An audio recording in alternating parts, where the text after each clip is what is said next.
यमुनतीरावनचारी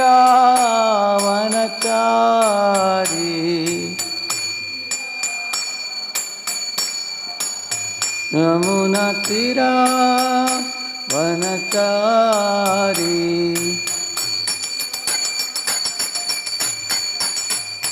जय राधा माधवा बिहारी।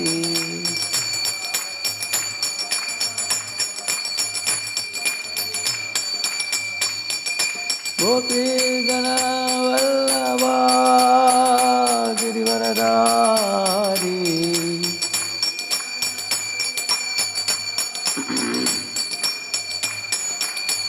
शोदानंदन व्रज जन रंजन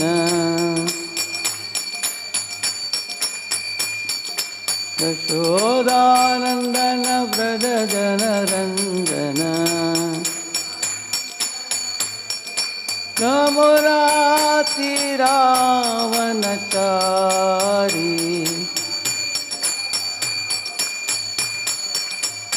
हरे कृष्णा कृष्ण कृष्ण हरे हरे हरे राम राम राम हरे हरे।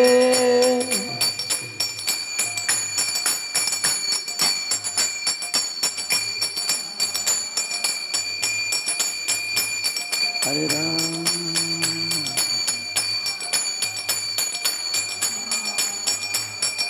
हरे कृष्ण कृष्ण कृष्ण हरे हरे हरे राम राम राम हरे हरे।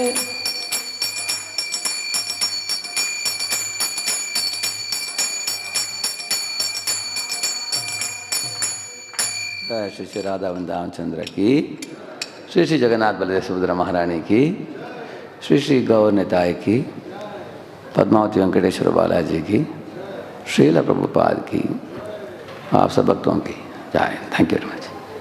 ओम अज्ञानतिमिरन्धस्य ज्ञानाञ्जनशलाकया चक्षुरुन्मीलितं येन तस्मै श्रीगुरवे नमः।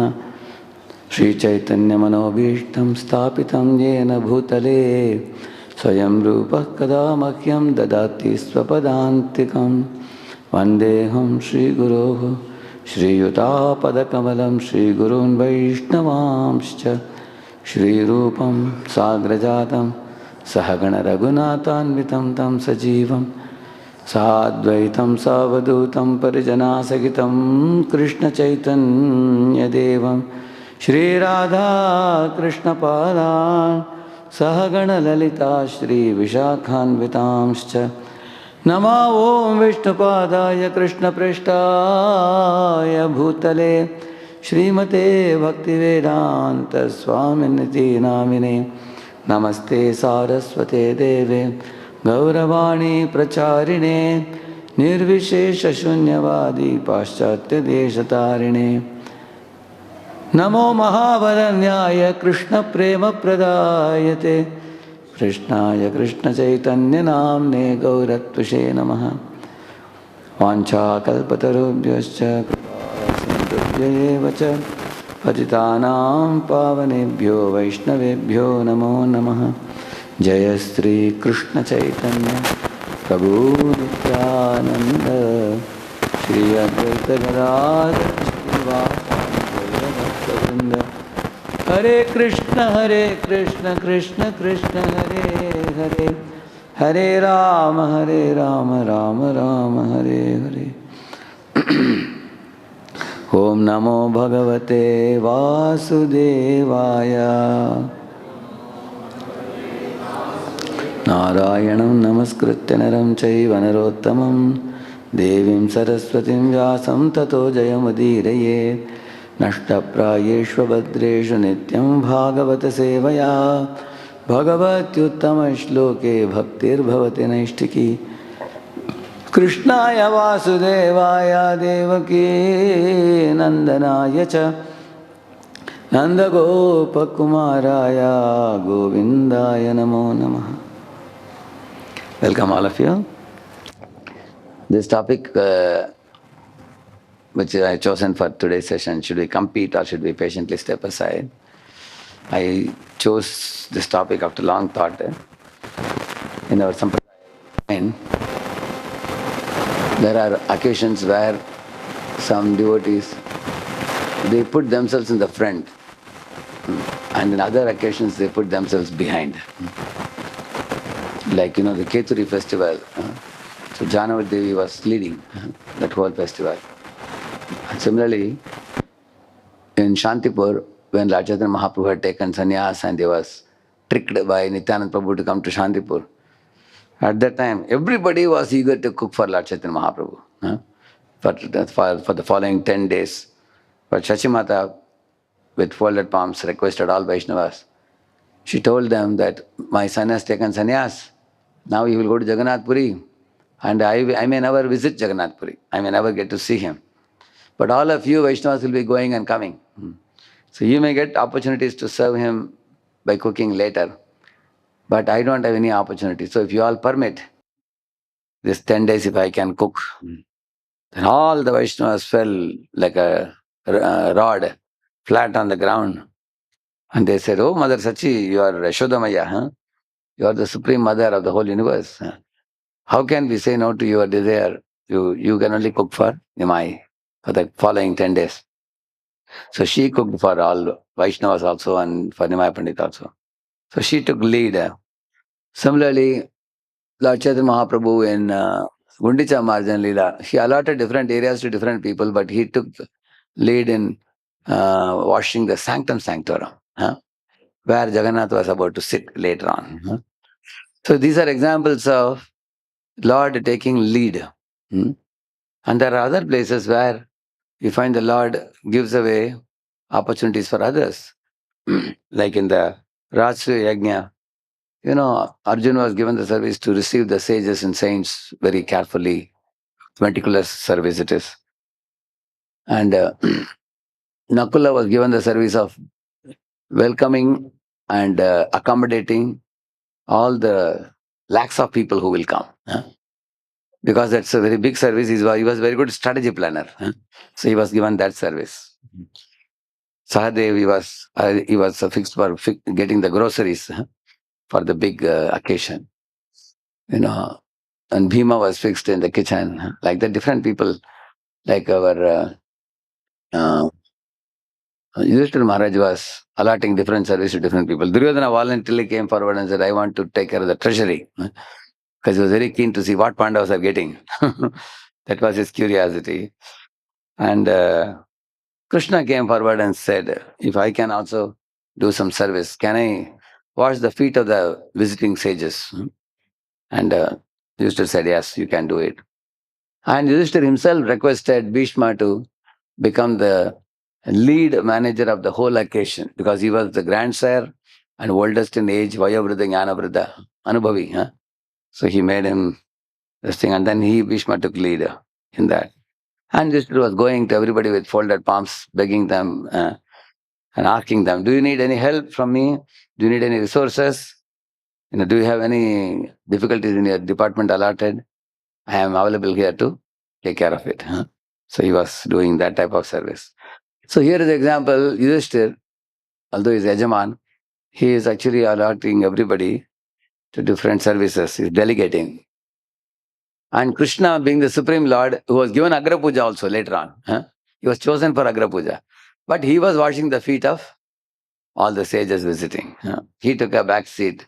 Insignificant service he took, menial service he took. So when it comes to doing services, when to step aside, or when one should come forward and say, "Oh, this is a very important service, I think I should only do it." This question especially comes in a community which is very old community, and there are old Vaishnavas and there are many, many devotees involved in rendering services. And most Vaishnavas, I will tell you, they are more on the sensitive side. They'll say, "Don't hurt. Huh? If I don't want to push myself in the front, I would like to be behind." So some devotees are of that nature. That is why this topic is a very, very important topic. See, the wrong question is what? Should I compete? That's a wrong question. The question should be, will this please Krishna? So that is the most important thing one should ask. Like Prahalad Maharaj was chosen to offer prayer to Lord Narasimha. By whom? Who chose him? Brahma. Brahma chose him. But prior to him, Brahma chose another person. Anybody knows? Huh? Lakshmi. Lakshmi was chosen. Sakshat Sri Prejita Deve Drishtva Tam Mahadadbhutam Adrishta Ashrita Purvatvat Na Upeyaya Shankita. Like there is a verse which says that Lakshmi ji, in our temple also when you go around, towards the end you will see, one of Lakshmi ji's associates is telling her, Brahma wants you to go and garland Lord Narasimha. And she's saying, no, no, no. You'll see her hand like this. No, no, no. You'll see. She's saying that Adrishta Ashruta, she's saying, I've never seen my husband in such an angry mood. Purvatvat, she's saying. So she was having a little shanka. Is it good to go to him in this mood and put the garland? I don't know. How will he react? Huh? She was a little hesitant to say. So inspired by Leela Shakti, Lakshmi behaved like that. So why did Leela Shakti make Lakshmi behave like that? Because Leela Shakti thought that who is the hero at that time?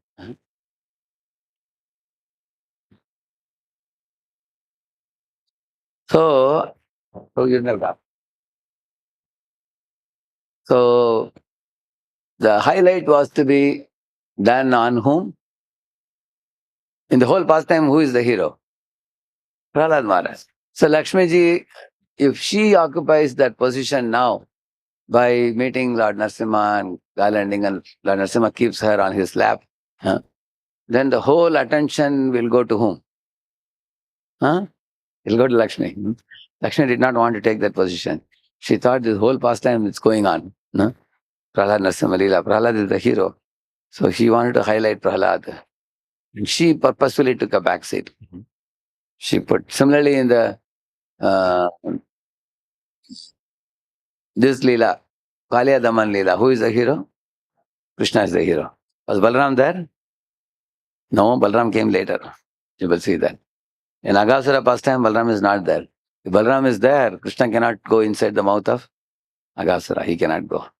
So Balaram takes a back seat and lets Krishna take a front seat when Krishna wants to lead a pastime. Similarly, you will see the festival, as soon as Nanda Gokulam becomes filled with bliss when baby Krishna is brought there by Vasudev. Then the next day there is a festival called Nandotsav, correct, no? So Nandotsav, who is the leader who is celebrating it? Nandotsav festival, who is presiding the festival? Nanda Baba. Nanda Baba is presiding it. But 3 months later, there is one festival called Uttan, where the child turns like this, falting. Child does, and then starts swimming on the ground, correct, no? And at that time, they celebrate one festival where Shakatasur was killed, no? So, who was the leader in that festival? Yashoda was the leader, correct, no? So, one festival, women are leading. Another festival, men are leading. So, in this way, you will find in the Vedic life, there is a time to lead, there is a time to stay behind. We should exactly know which is the best situation and which time what we should do. Like you can see, bringing Jagannath out of the altar, and then beating those, all those vigorous things. So there are men who do that. And Matajis, they show lamp for the Lord and welcome the Lord, or they do dance. So everybody has a role to play. Nobody is neglected in the Vedic life. Everybody is given that opportunity. So one has to check what will please Krishna in this situation the most. So Prahlad Maharaj was having some humility. He looked at the Devatas and said, what? You are asking me to recite the prayers? I am born in a Ugra Jati. He said that in the very first verse he says, Brahmadaya Suragana Munayota Siddhaha Satvaikatana Matayo Vachasam Prabhahai Naraditum Purugunai Raduna Pipipruhu Kim Toshtumarhati Same Hari Ugrajate. He is calling himself as Ugrajati, which means born in a demoniac family. I have no right to offer worship in the presence of all these Vibhuda Rishabhas, who are all Sanskrit scholars, whose mouths, when they open, they sing Sanskrit poetry with Ras Chand Alankar. Huh? In front of them, I am a small child. My age is small, my experience is small, born in a demoniac family. But so he felt deep inner humility due to which he hesitated to come forward. And then subsequently you will see, he says that, but at the same time, the opportunity to glorify Lord Narasimha is very special. Huh? Lord is right here, and I am also asked to glorify them. And Brahma has sanctioned me the opportunity. And by glorifying the Lord, I can get purified. Huh? The glorification leads to purification. So should I not take advantage of it? So any of you, how many of you felt this kind of tussle in your life sometimes? You wanted to take advantage, at the same time you felt yourself unqualified. How many of you felt? So many. We'll take one from Prabhuji, one from Mataji. We'll take you the mic. Now, who would like to share one example from your life when you felt such a tug of war? Anybody? Any? You raise the hand, mic will come to you. They now also they're hesitating to express it also. Just like at that time they must have hesitated. Huh? Yes? Who is ready? Our Sakinath was ready. I will not quote specific example, but I will give scenario. Without names So, you can say. Yeah. I feel myself as a man of management, being working in a government paraphernalia. So many a times I feel in my heart that I can do this in best way, managing this procession or whatever and whatever.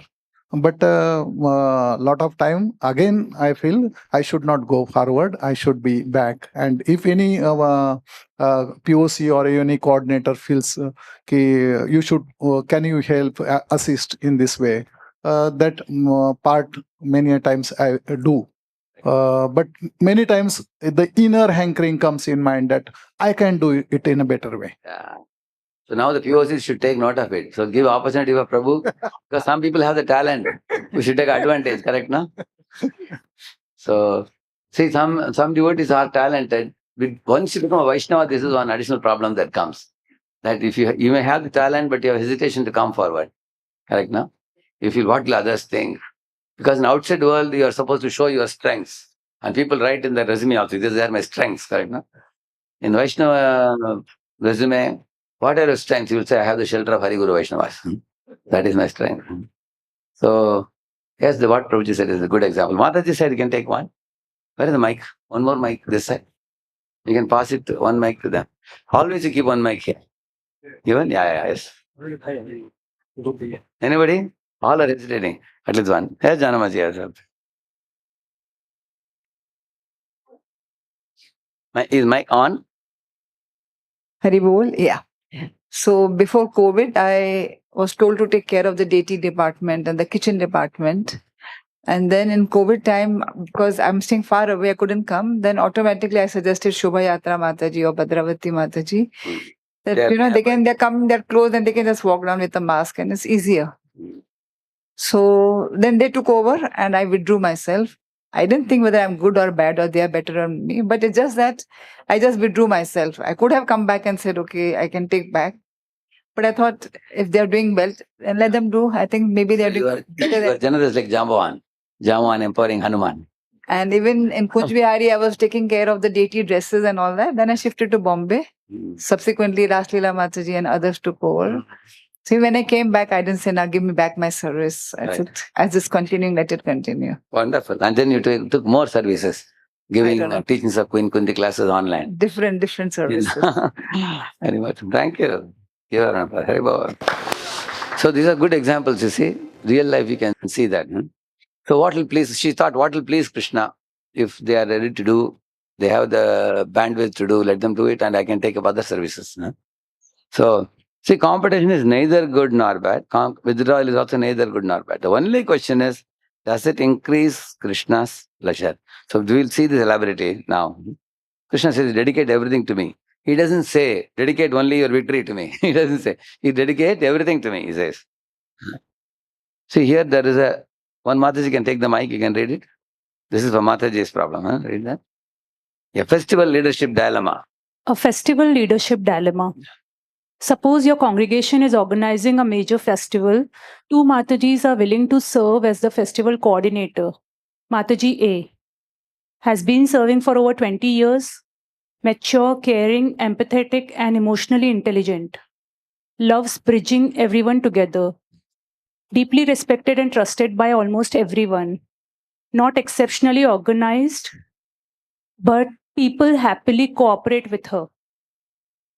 Mataji B, young, energetic, highly organized and efficient, excellent planner and communicator, gets things done quickly, independent in her working style, sometimes finds it difficult to involve others or build consensus. Consensus means agreeability. Huh? Okay, now the middle one is the question now for all of you. Yeah. Who should become the festival coordinator? The senior, well-broad leader. Sorry, actually, it's not visible. Well-loved leader. Well-loved leader. The younger, highly capable. Yeah, this is better. Thank you, Prabhuji. The younger, highly capable organizer. Should one of them step aside, or is there a better solution? Yeah. So who would like to answer? We'll take one answer from Prabhu. Yes, Krishna Kishore Prabhu and behind Sakinath. Then Janamaji this side. Give one mic here, one mic there. Yeah. I mean, if you ask me, I feel the younger one should take. I'm just basing it on when Jayadvaita Maharaj, when he was the editor of BTG for many years, he retired from that service and he wrote an editorial why he retired. So he says that I have turned 50 now, and he says that younger people should get seva opportunity. I have been editor of BTG for 15, 20 years now. Not that till death I only continue. He said, let younger people take. And he said, there are many good devotees who are experienced, who can handle BTG. But if I continue to be there, then, I will keep influencing. So I have to step aside totally. He gave a full justification why he retired from BTG. So he says that when we talk about Vanaprastha or something, he says that even from such services also one should step down so that younger people take over. So I'm just basing it on that. And one more behind. I think this question should be changed. Who should become? Instead, that should be who should be selected, because authority has to select. So again, I will come to Krishna Kishore point. The authority should select to new one to give her chance, and also he can engage this senior Mataji in a different role of observing and guiding. Okay, likewise. Thank you. And Mataji side. I feel little differently. I feel that the senior should be appointed and she can take the younger one to help her and share her, organizational skills. And otherwise, the tendency is that the younger like to push the seniors behind and give them no weightage of all the services they have done for so many years. Thank you. And Mataji. Here. Yeah. I also think the senior should be given the leadership, and slowly she should hand it over to the younger one. The reason is not because the senior will be pushed behind, but because she is not loved by everyone, so people may not come forward to serve with her. So that will create problem for the management.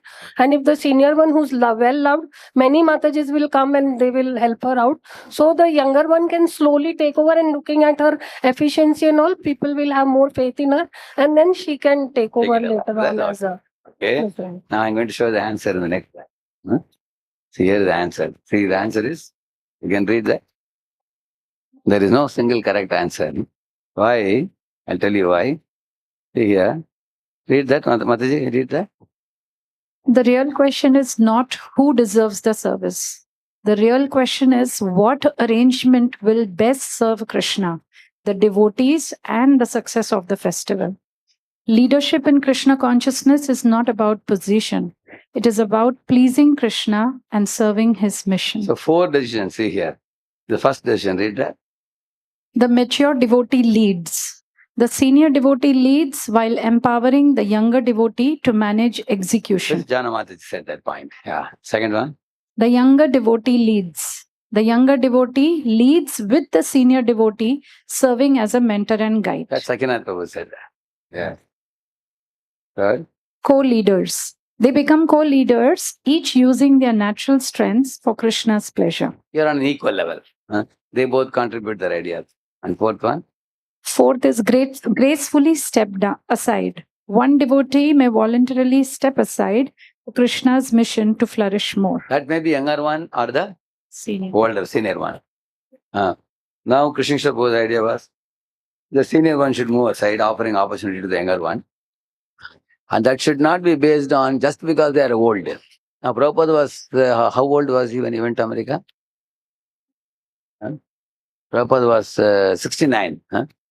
So can Prabhupada be a youth preacher or not? He's a 70-year-old youth preacher. Correct, na? So that means is the age a bar for any service? So for this you should read one verse, the Srimad Bhagavatam, I'll show you. So, okay, I'll just quote that, show that verse.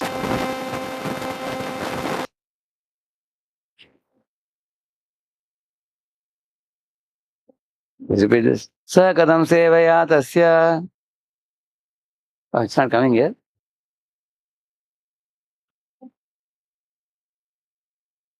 Sa katham sevaya tasya kalena jarasam gatah prushto vartam prati bruyad bhartupada vanasmaran. You can read that translation. To the mic.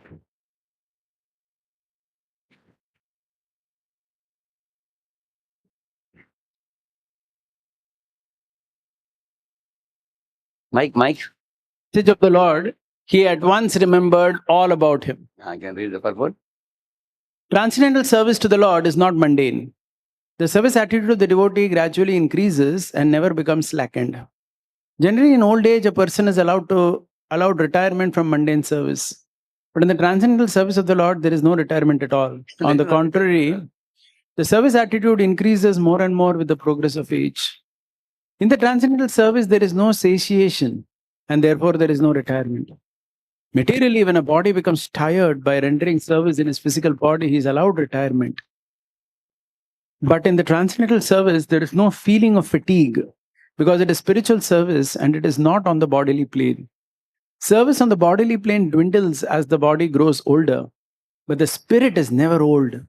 And therefore, on the spiritual plane, this service is never tiresome. So therefore, we should never assess a devotee based on young devotee, old devotee, based on material bodily size or age or anything. You can see Janamaji, Janamaji was like this. I saw in 92, 93 when I came. Now her enthusiasm has not dwindled even one bit also.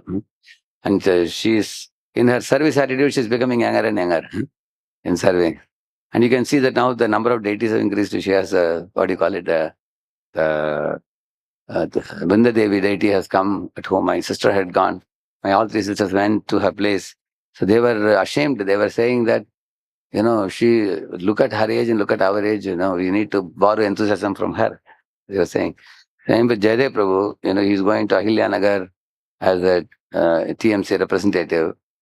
Although he is the oldest of the TMC in terms of age, they have given him a satellite center which is away from Pune, outside, not within Pune. And he's ready to travel. Every month he's traveling. And he's doing many other programs, and you all know that. So, which means bodily age is no bar. That should not be the criteria. Because here Prabhupada says here, read this, Uddhava. Uddhava undoubtedly became old, but that does not mean that his spirit became old. His service attitude matured on the transcendental plane, and therefore, as soon as he was questioned by Vidura about Lord Krishna, he at once remembered his Lord by reference to context and forgot himself on the physical plane. Okay, how many of you observe your own inner mechanism? Let us ask the men first. How many of you feel you are like a young boy? Right now, you don't feel like old man. You feel like a young boy. Honestly, tell me, you raise a hand. You feel like a young boy.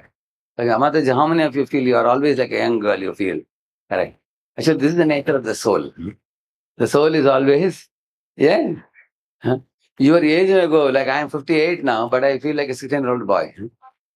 Yeah. Actually, you feel, in age you feel like that because that's how Prabhupada was. Although he was 70 years old, he always felt young.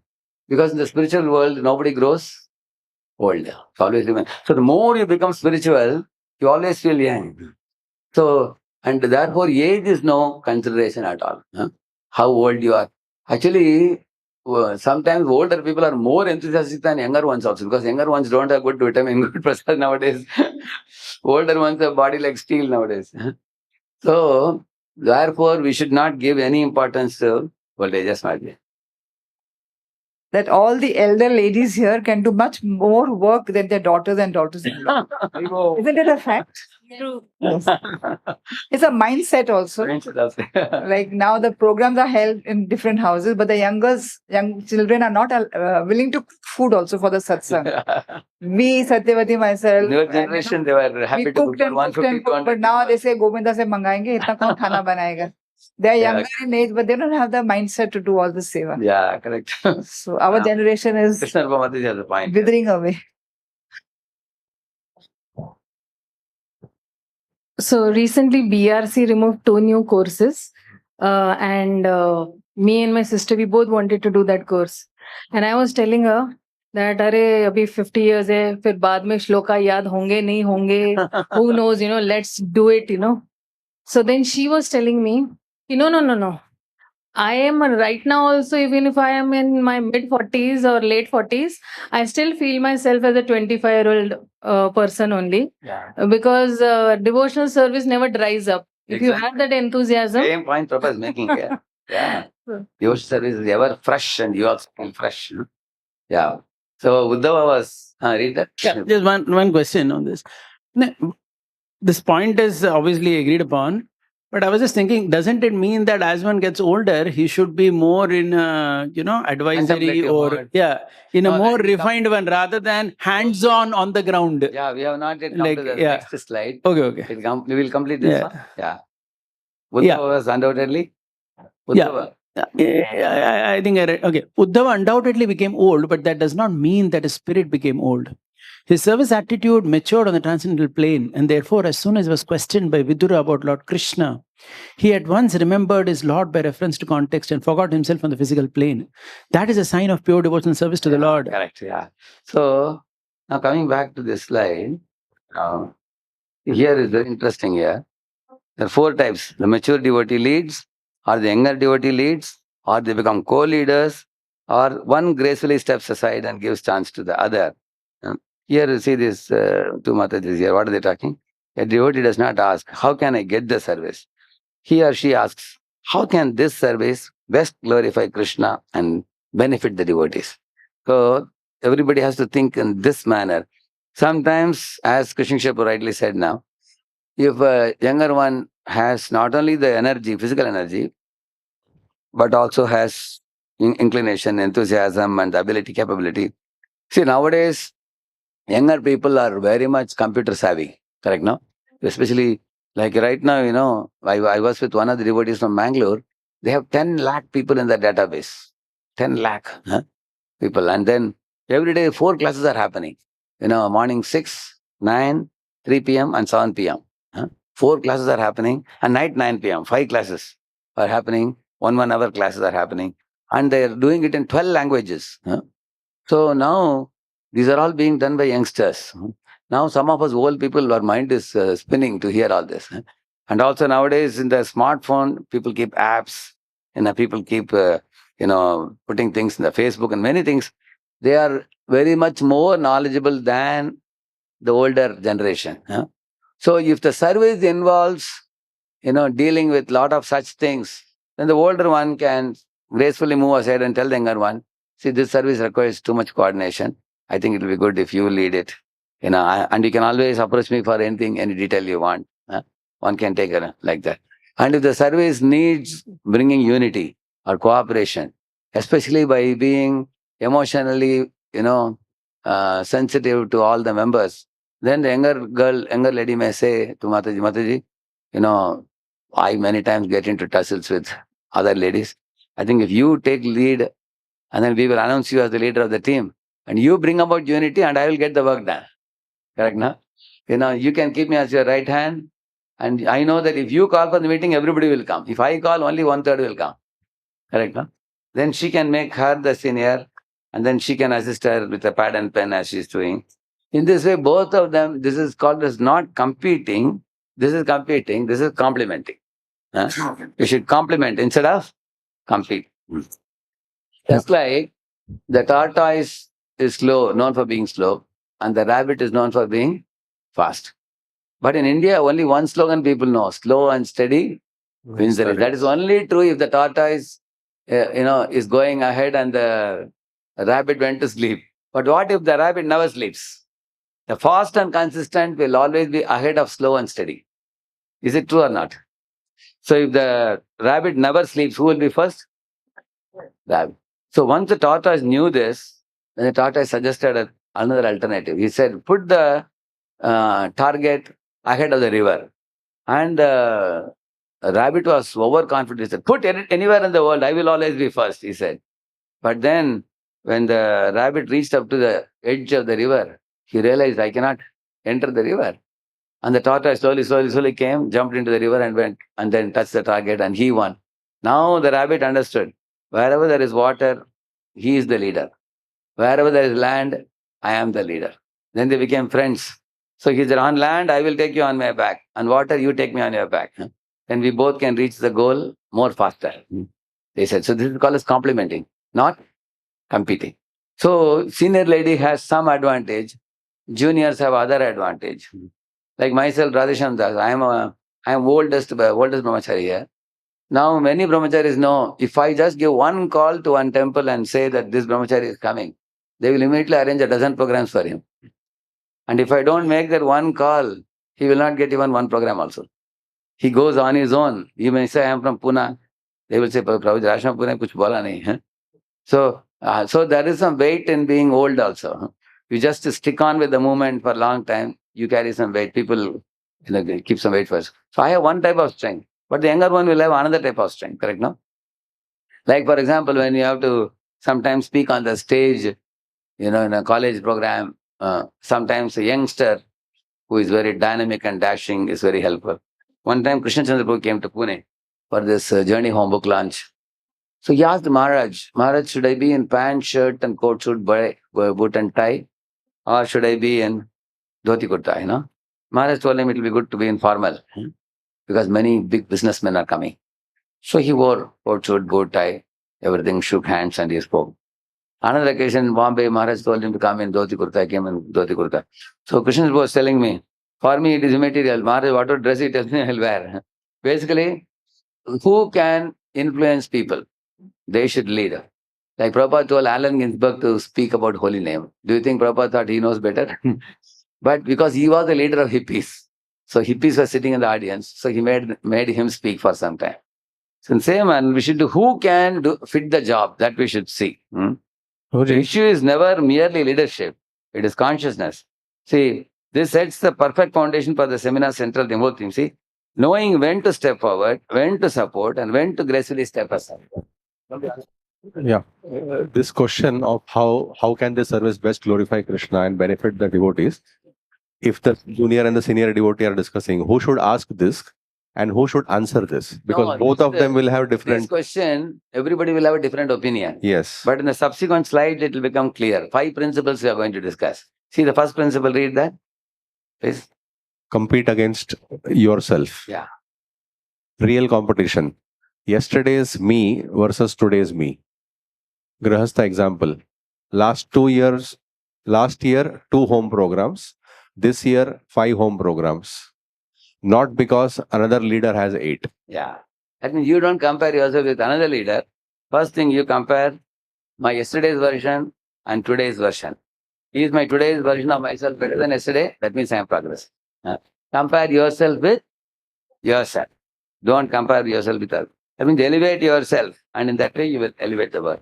So, by not comparing with other devotees, envy goes away. Correct, no? Okay, second principle. Please read that. Prabhu, can I ask one question? Oh, yes, yeah, please. We see that sometimes some services where unless that person moves aside, it will not be a vacancy for the other. Okay. So you are saying person should step aside, correct? Na? But if that person is not ready, then how to go ahead? Because there are, for example, I heard long back in Gopinath, correct? Na? Gopinath temple in the DT dressing and all that. Means the senior devotees only, they were doing the deity dressing of Radha, Gopinath and other deities, okay? And juniors, when they got initiation, all that, they said everything is full, okay? You come after some few years. The juniors waited for a few years, but seniors were not moving, correct? Na? So unless they will be understood. Actually, there is one very easy way to handle this. First, you start a temple. Then some people become seniors, 3 years, 5 years, 6 years.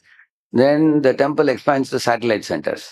Then these seniors are supposed to travel to satellite centers and guide them in deity worship, deity courses, and all these things. And then those satellite centers gradually become temples. And this way, as the expansion takes place, the seniors' role, like myself, for example, in Pune, how much do you think I am in Pune here? If you see, just about 1 week I am there in Pune. 1 week here, 1 week in Hyderabad. I'm traveling a lot. So, and I'm not just traveling anywhere and everywhere. I only travel to places where I have sent devotees. Only to those places I go. Wherever I have sent brahmacharis, or Puna's hand is there, and Pune devotees are preaching there, then only I go there. So I go to those places, and when I go, they feel very happy. I appreciate them, glorify them, praise them. We do Gushamakati Prichati. They consult me for many things. So the seniors should put themselves in such a manner that they will be of utility value to the younger ones. Not that they become a kind of headache, as I said, correct? No? So we don't have to stagnate in that position.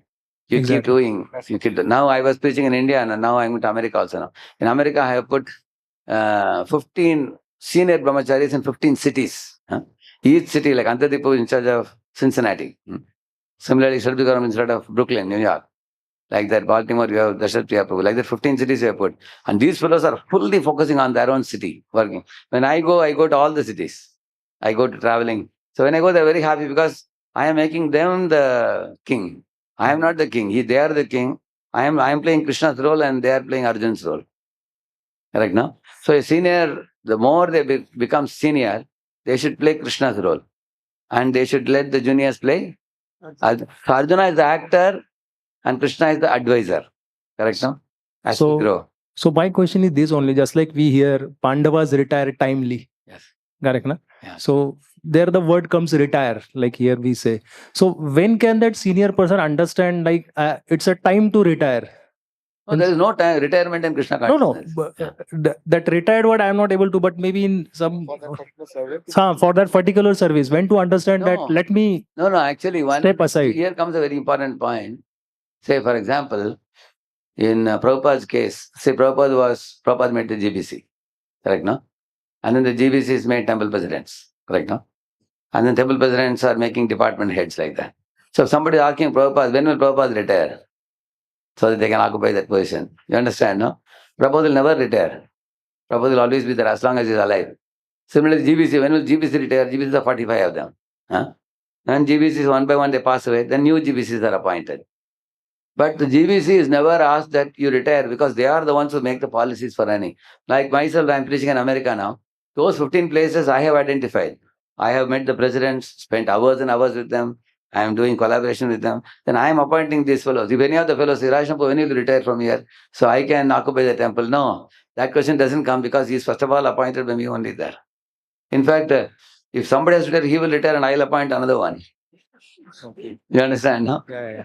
And I will see, in fact, he got a place there because I have authenticated him. The moment I take off, the temple president will tell him, you quit.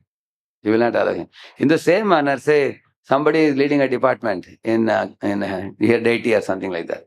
He will remain the head. But he has to also expand his service. If he's sitting here 24/7, then like Krishna Krishna was telling, he will do the hands-on work also, which is what irritates the juniors. See, juniors can neither do hands-on work. See, there are 3 levels of work. Idea generation, blueprint making, execution. Imagine if a senior is doing all the 3. Then the juniors will get frustrated. Initially, you should do hands-on execution. Then gradually, when you become 5-10 years, you should do blueprint making. Then after that, you should give idea generation. And then later on, you can make a think tank also, where there will be a group of people who will generate ideas also. But those ideas, who will authenticate them? Therefore, there has to be somebody above. He will always be there because he is appointed and he has been around, his experience is anubhavi, he'll be there. So, but sometimes it is seen that there is a blockage in all the 3 levels. That's why the juniors feel unwanted. they have talent, like our Sakinath Poo said. He is ready to organize, but there is no one who will ask him to organize. So then he will not be able to utilize the talent. Because sometimes one person is organizing the Rath Yatra for 25 years, for example. And he may say that, Prabhu, 1 year you organize, next year I can organize. But for that to happen, number of Rath Yatras in Pune should expand more. So the more the expansion, then more and more devotees get opportunity. Like in Hyderabad, we did 75 Rath Yatras. We did. So 2 couples were sent to one Rath Yatra program in schools. Correct, no? Everybody gets opportunity. World is very big. Is world big or small? We have to expand. Otherwise, what happens? In one small temple, everybody wants to do the same thing. So Gauranga was telling, in our ISKCON nowadays, we are getting educated people. He said, very difficult to keep educated people in 4 room, in one room, 4-room wall. Like in a 4-wall room, if you keep an educated person, they'll break their head. You have to send them out. He said, give them some responsibility, send them out, and send what Bhakti Prem Maharaj told in 32 taluks, he has sent to 32 into 2 brahmacharis he has sent. Almost like 64 brahmacharis, send them out of the temple. Because if you send them to their own place, everybody has, you are a king in, it's called Tanikat Raja, we call in Tamil, correct, no? You have your area to work on. Then you feel very happy, because there you are the king. Of course, king, you have to work hard also. you are a free bird in that place. But in one community, if it's an old community, like our community or Chowpatty community, the older devotees become older and older. And if they don't take up new responsibilities, then they will do all the 3 levels: execution, blueprint, idea generation. Then the new ones are waiting to execute, they have no chance. Their hands and legs are like tied. That's where the frustration comes. Yes. Yeah, just one more clarification. Like we see in our ISKCON now, many Prabhupada disciples, they are at the top at the GBC and like that. And we have seen like since many years, the GBC college and this has started. And many have completed also that course. But I heard like... There is a misnomer. People thought GBC college means you study there and become GBC. But many are on the benches. Actually, no. In India, the maximum number of GBC is only 8. It's fixed for India. You cannot change that number. It's allotted already. Only 8 are in India. Similarly, for America, there is fixed number.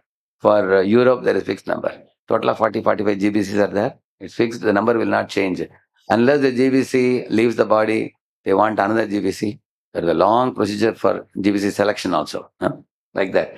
So, and the GBC college's idea was what? We will call it as a GBC college, train the people, and assistant GBCs, we will call them by the name GDO. Like my name is GDO. I'm going to America as a global duty officer. And some of the GDOs will become GBCs later. Yeah. Now, the goal is not to become GBC because, it's a big headache also. A lot of people will criticize you when you become GBC also. So, but in case there is a need for a GBC, then from GDO, they will make GBC. Otherwise, the number of GDOs can be 100 also. Correct now, 50. And right now, they have only 8 or 10 GDOs only. Now they'll make more GDOs they're making now. 10, 20, 30 they may make.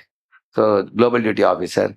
Why they made the name Global Duty Officer? They told, instead of global governing body commissioner, if you call it a Global Duty Officer, उसको duty करना पड़ेगा उसको. Duty करके result दिखाना पड़ेगा. They have to show. Therefore they are using the word duty now. Now next to that, there is one more post which is called RSA, Regional Secretary Assistant to GBC. He is like a right hand to GBC. So in all over India, we are going to have like almost like 1,000 or 1,500 RSAs we are going to have in future. No. That means for every 3-4 temples, there will be one RSA. Like I am RSA for 6 temples. Now, Pune, Kolhapur, Satara, Miraj, and Aurangabad, this Sambhajinagar. So like that, I am RSA for this. I am supposed to travel. So RSA, why they made? Because GBCs have no time. They can't travel to all the places. So RSA acts as a representative of GBC to go to those places and give reports. So there is tribal president, there is RSA, then there is GBC. Then GDOs are also reporting to GBC, like assistant GBC kind of thing. They are also reporting. So they have made multiple posts like this. If any of you sitting here, you tell me that Prabhu, me and my wife are ready to become a temple president, I can immediately send you. The opportunities are all over the world. I have a dozen temples in my email. If any of you tell me that, Prabhuji, I am ready to be TP, you can write a mail to me. Prabhuji, I have consulted my wife, we both are ready to go to West. I can immediately forward you. There are many temples ready to, they are offering you everything. They are offering temple, land, they have everything. Deities are there. they don't have somebody to manage. Like from Pune community, many people have become temple presidents. In Belfast, there is a temple president. In Belfast, similarly in America, there are 2 temple presidents from Pune connected, voice connected like that. So there is no dearth of boast in ISKCON. There is only dearth of committed, responsible people. If any of you say that I have energy, I have time, I don't need anything, I just want to serve, send me, then we can. We are going to send Radhika Vinod Prabhu to Boston. You know that? He's going to go to Boston for book distribution and Pujari service he's going to do. There are a lot of opportunities in ISKCON. There's no dearth. In a big community like this, even my sister was telling me that there are so many talented people. I feel ashamed. I cannot catch up with their level of quality, making garland and everything she was selling. But if any Punavasi goes to another temple, you will be glorified like a king or queen outside. The kind of service that devotees are offering here. So means Roji, in every service we need to think how we can create these layers, Yes. so that seniors can be at the mentor level, then execution level, and like that. Actually, the top people in that service should actually make plan for all these things, but not all are talented like that. Like I'm telling you, idea, blueprint, and execution. How many leaders will think like this? Not everybody thinks like that. Some leaders are supposed to be 20 years, but they will do the same thing of execution. They do everything like one man show. They do thumb rule. We say what to do, how to change the challenge. Yes, Manji. Yes. Mike. Give the mic to her. I have been asked to read this question. What if seniors give the responsibility to the younger ones, but very soon the younger ones take over and push them aside and do not respect them, which is happening? If in case they do, then the senior ones should find new opportunities. So they should be pushed away. No. They can push themselves away then. No. In case, for example, as we grow in seniority,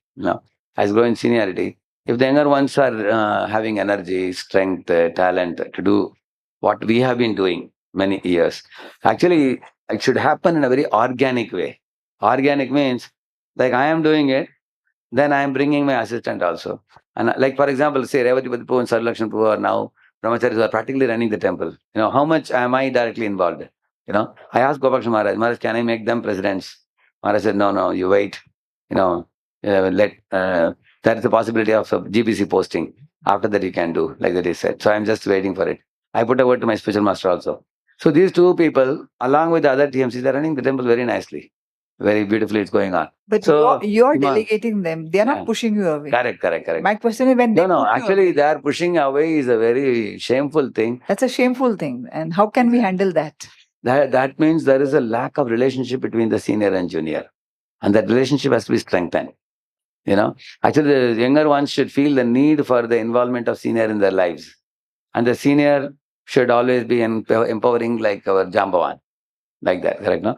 That has to be sweet. That is why we had one lecture called as, what is that? Spiritual intimacy. You remember that? One of the weeks we did that. Did you all get the notes for that spiritual intimacy? The first intimacy is what, Maji? We discussed it. First intimacy is you just say Hare Krishna, that's all. And the higher level of intimacy is service related. Like some others come with you and enter service with you in the kitchen. At that time, they interact with you. They see your good nature and everything. Some relationship develops by that. And service allotment and all you do with them. Small meetings you may take with them. Then the higher level is they join a reading group. They come together and read Bhagavatam, ask questions. And then while answering the questions, you will also answer from real life examples. At that time, they understand your personality.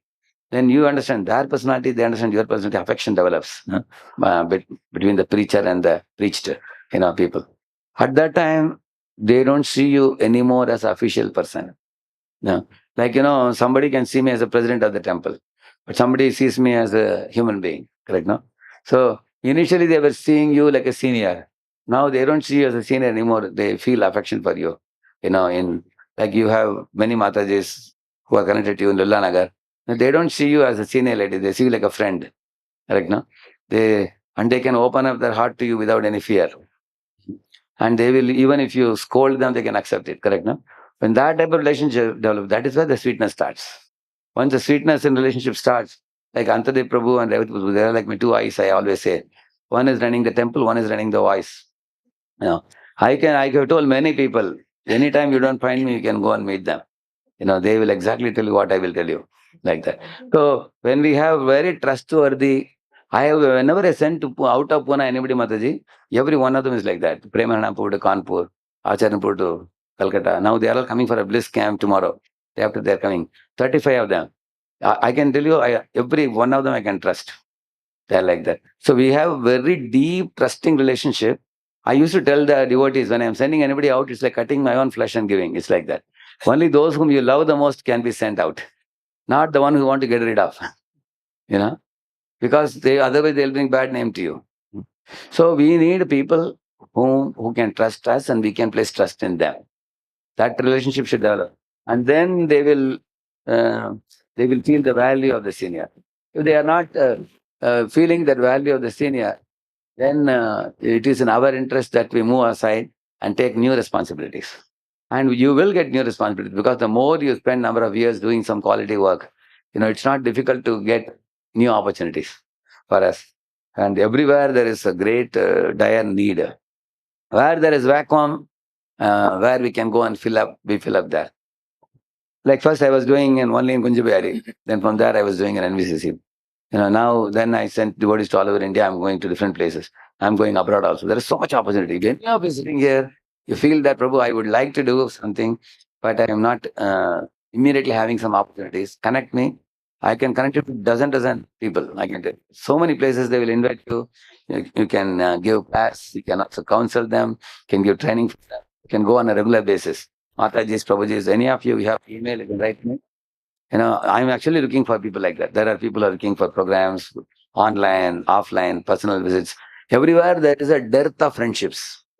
People are feeling lonely. Many places, people actually, you all are very experienced and mature, but many temples don't have such a senior people. Our temple has the luxury of senior people. Many temples are very young people, and they are starving for good association. Whenever I go and give lecture, after the lecture, many people come and cry to me. They say, Prabhu, this is something, we don't know who you are, but what you spoke really entered our heart straight. This is what we are looking for. Many places like that. And instead of we doing in the same project, we have opportunities. We can connect with people and go and come and can develop like that. But the two things we spoke till now. One is increasing our genuine spiritual intimacy. That is in our interest with the increasing is Lord Chaitanya had intimacy with Advaita Acharya, with Nityananda, with Ramananda Rai, with Saru Damodar, with all this Haridas Thakur. So it is also one of our homework we should do. We don't have to just go on being a preacher, giving lecture after lecture after lecture, because people don't want information. People want transformation. So the transformation people appreciate when they see that we are also good human beings. We are also having such connections with people. And that gives a lot of trust for people. How many people can trust me and how many people I can put trust in? People check that also. Yeah, thank you for the important question. Thank you, Prabhuji. Yeah. Prabhuji, my question is on similar lines, and I'm grateful to Janma Mataji. It is answered partially, but I'm still sorry to say, but I'm still stuck on the first slide. As you rightly mentioned, for this transition to happen, from conceptualization to blueprint to execution, this is a phase. And seniors and juniors will have this, they meet at some midpoint, and that transition happens, which is organic growth, we can say, which is understandable, and there has to be a spiritual intimacy for that. That's the driver. But on the first slide, Prabhuji, when you gave the attributes of both the devotees, there was one word which I'm still not able to overcome. She's good in dealing with people. No, it says that the junior is independent. So doesn't that, or maybe I am not able to understand that verb, but doesn't that is a single disqualifier to even consider for leadership? Actually, independence isn't it that people with independent mindset, they are highly organized and they are very good in paperwork. They are very good in allotment work. They are very good. And they are individual players. They are fast doers also. At the same time, they may not be people. Correct, no? And the old Mataji is a people. So we have to galvanize the talents together. Combine. Then something wonderful. Prabhuji, that one attribute cannot lead to a phenomena which just Mataji mentioned over a period. Although, from a skill perspective, it may seem that it pleases Krishna the most. But then there is no respect. If you take a look at our own lives, we were also a little independent before. And gradually we started respecting the seniors, recognizing their value. See, initially, when we are young, many times we think I am the only doer. Then we slowly agree that I am also doer and my senior is helping me. And we realize the senior is doing everything, I am just an instrument. This ripeness or maturity increases over time. Yeah. Now the senior lady is guiding her, and the junior will gradually understand. Without this Mataji, I won't be able to gather the people. Then slowly her independent mindset has to be curbed, and she has to develop that Vaishnava mindset properly. Huh? Huh. Thank you. So, compete to increase service, not the position. Please read the question. You can read. Take the mic. Yeah. So principle 2, compete to increase service, not position. Question is, do I want the chair or the responsibility? They wanted the service or you want the position. Say that I am holding such and such post or something. Yeah. And then? Example, election in temple committee. Ask, if someone else becomes the coordinator, will I still serve as enthusiastically? If answer is no, ego detected. Correct. Actually, whoever is elected, they will lead and I will follow. Or if I am elected, I will lead, others will follow. But in either case, we are here for what? Seva. Correct. No? See, the senior Mataji, she is serving prasad. The real victory is not being in charge, but being in service. So, because our goal is happy devotees, beautiful festival, glorification of Shri Radha and Krishna, correct, no? So, see, senior Maji is serving and the junior Maji is smiling and receiving the plate of prasad. Now she is developing some affection for her. And this is what is expected. Priti Lakshanam should increase and not the ego Lakshanam. Principle 3. Please read that. Step aside when Krishna's mission benefits. Mahabharat, Vidura leaves the palace. He doesn't create factions. Sometimes leaving protects unity. Modern example, a senior congregation leader notices a younger devotee has much better organizational ability. Now, instead of controlling him, he mentors him, and everyone benefits. Hence, true leadership is not about being in charge, but about empowering others for Krishna's pleasure. Yeah. On the top. When unity is preserved and service increases, Krishna is pleased. Yeah, see, that person, the old person is sitting, he was like, the sector leader. So he had 6 sector circles under him, 6 chakras under him. And next to the 6 chakras, each chakra had 4 Bhakti Vrikshas. That means 24 Bhakti Vrikshas. And he was leading. Now he's a little elderly now. This young boy was assisting him. At the same time, the young boy has become very mature now. So he asked all his people, can I appoint him in his place? Because over the years, I have worked too hard and I need some time for myself. So everybody agreed. Now he is actually giving him that opportunity to lead the whole chakras, this thing. So this boy is newly married, young, 2 of them. He and his wife are very happy to lead the service. So he is handing over. Because why to, what do you call it, redundancy means what? 2 people doing the same thing. Correct, no? See, there should be, if there's this much service, and say only one person is required, then 2 people like we say, too many cooks spoil the broth, we say, no? In that case, one out of the 2 can decide who can move out and who can move in. So the older person here, he felt that if I take off, I can do other things. And this fellow can do. So he allowed him. So step aside when Krishna's mission benefits. So more service, more devotion, more happiness for Krishna. So this older person, when I met him, I asked, what is the reason you moved out? He said, in those days, we used to do everything in notebook and pen. But nowadays, everything is on WhatsApp groups. For me, it is mind-boggling, he said. And this youngster, he can handle thousands of WhatsApp groups. He said they are used to this culture of mobile. And they also send sadhana card and everything in mobile nowadays, and to keep attendance and tracking and everything. So he said, I cannot handle all these things. It becomes too much for me. And so this managerial aspect, I have given up to this fellow. And spiritual aspect, I still have. I go to all the groups. I give classes. They are very inspired. And this younger person is very happy to see me going to groups and giving lectures. That is convenient for me, but not the technical work. So in this way, they have divided the work. In this way, both benefit. 4th principle. Never compete for honor.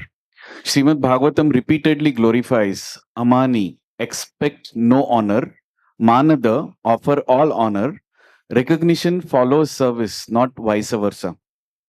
Real devotees seek only to please Krishna, never to be pleased by the world. Some people think that if I take up this lead in this service, all the members in community will come to know and they will respect me. Because I am leading this. They will salute me, they will respect me, they will talk great about me.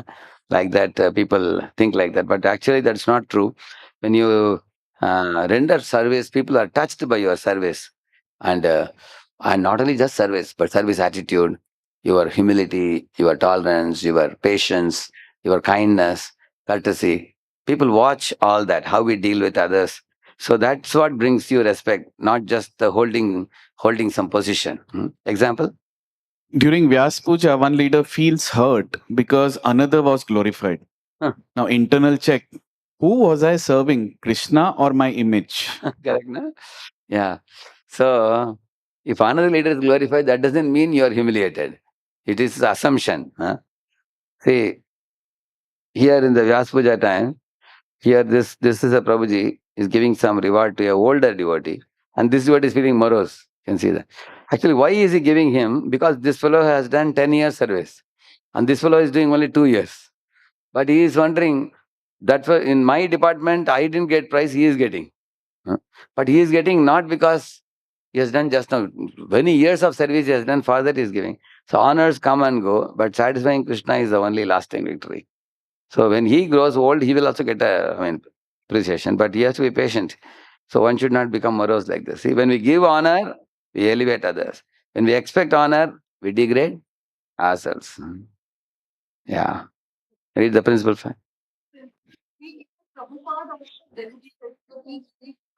Yeah, she's saying that Prabhupada also delegated. No, I was telling Mataji one thing. You can delegate, but Mataji's point was what? After you delegate, the people below tell you get lost.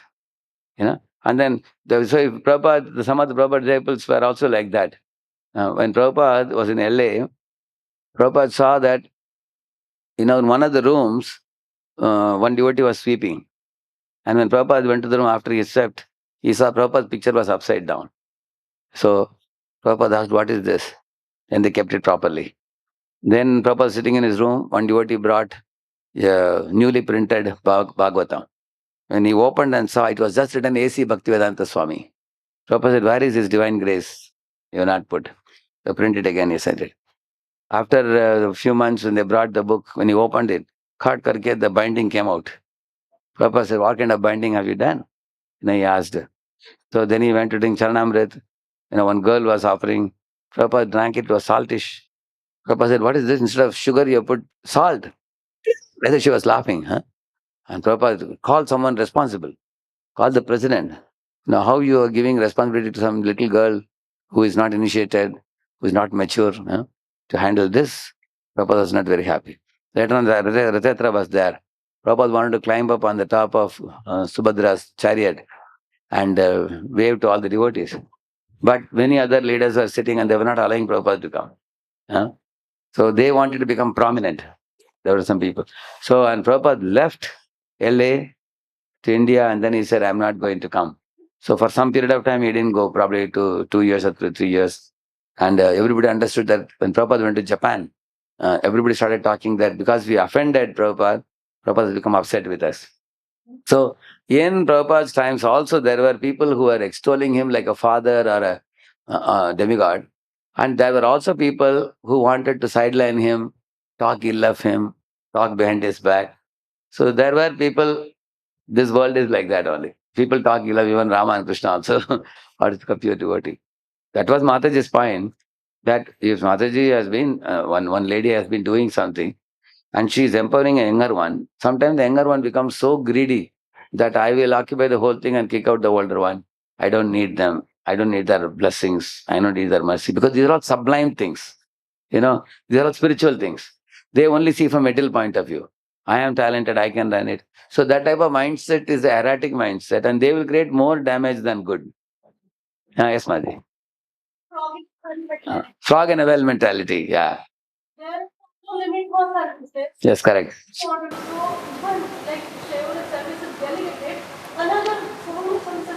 Correct. Yeah, organically it has to grow. Now the point is, like for example, say in one department, there is a department head and the subordinate. So one devotee is going to subordinate and say, is there your head available? And subordinate is asking, head की क्या जरूरत है? हम है ना? He's saying like that. नहीं प्रभु जी, signature लेना था. लाओ इधर, मैं signature कर दूंगा. He sanctioned 5 lakhs.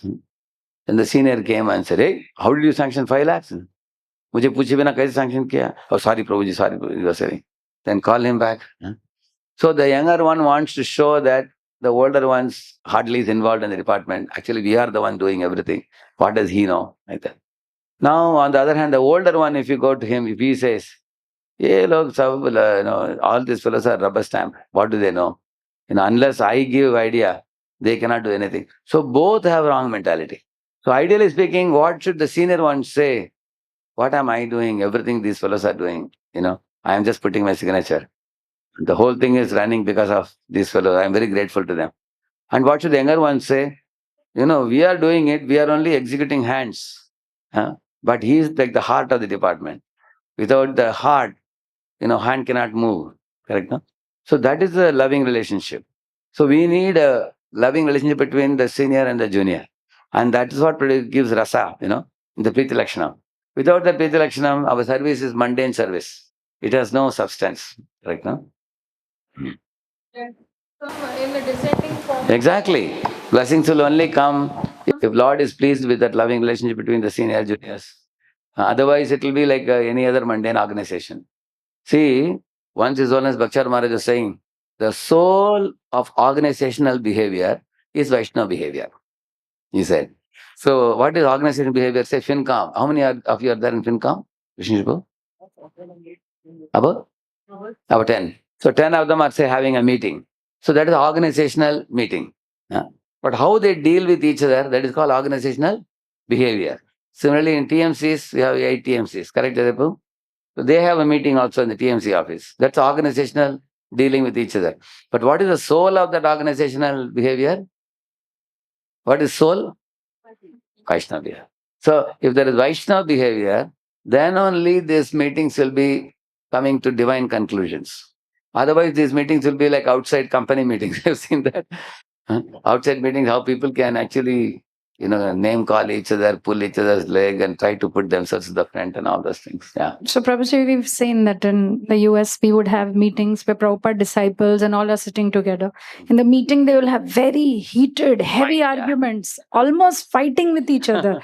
But after the meeting, when they come out, they are both putting hands in each other's shoulders and, very lovingly talking. So, for the principle that this needs to be done, they fight. But relationship wise, and the fight also should be done in a Vaishnava way.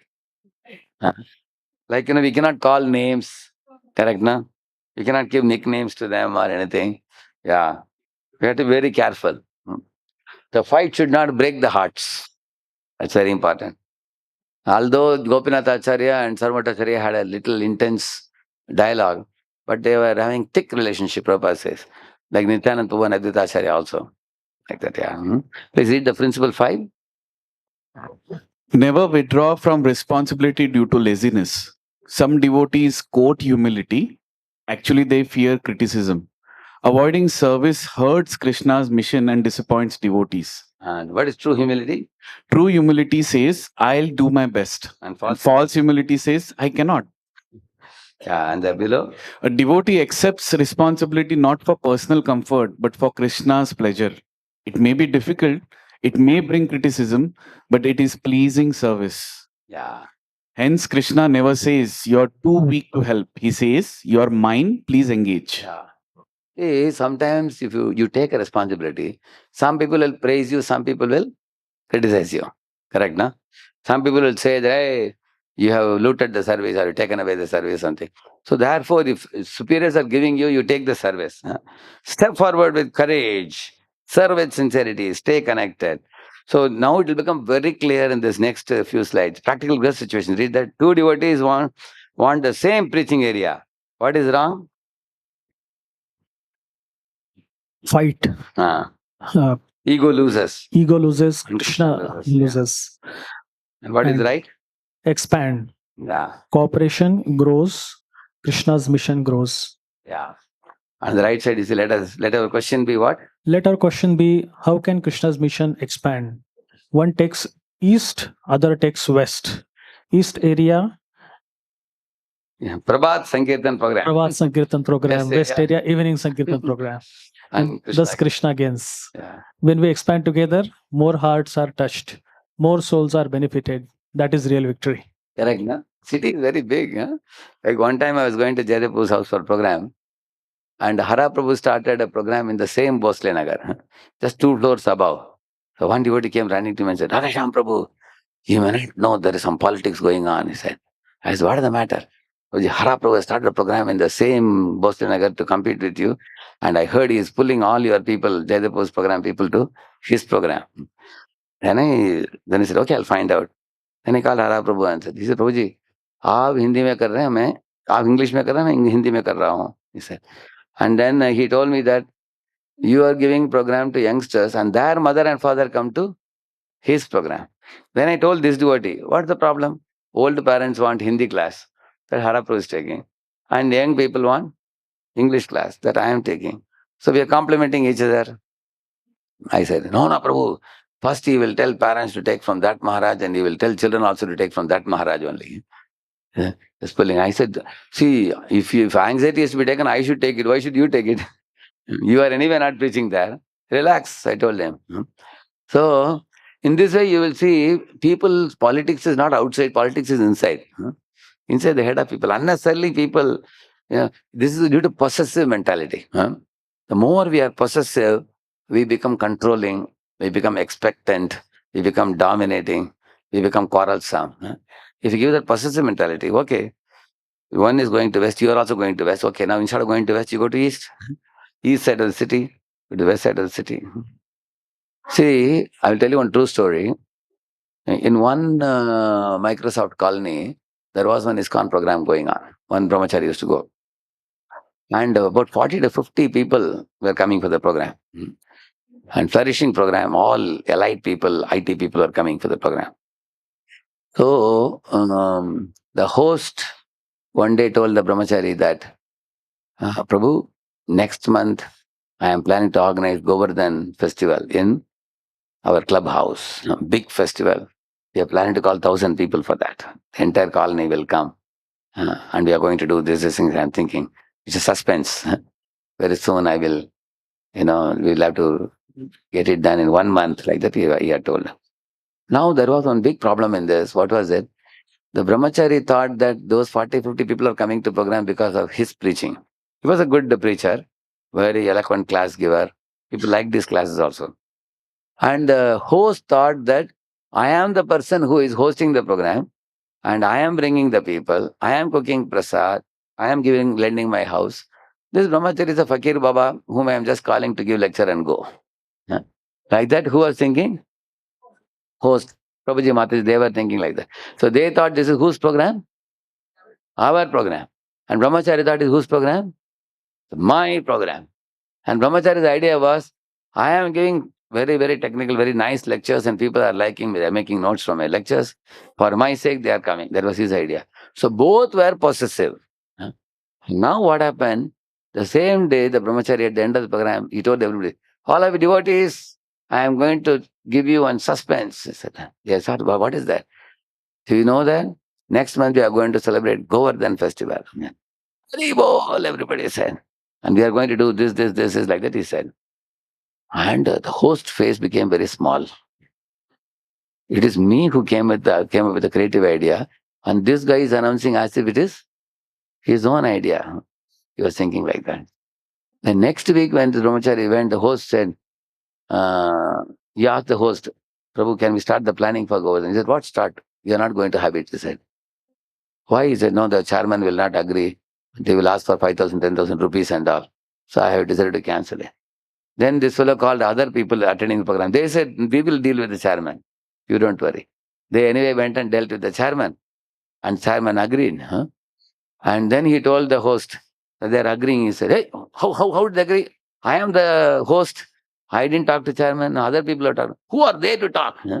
He got very wild also. Finally, they went ahead doing the program. This fellow didn't go for the program. Who? Host didn't go for the program. Others did. After the program, the host closed the program. He said, I'm going to stop this program. And the brahmachari also stopped going. 1 month passed.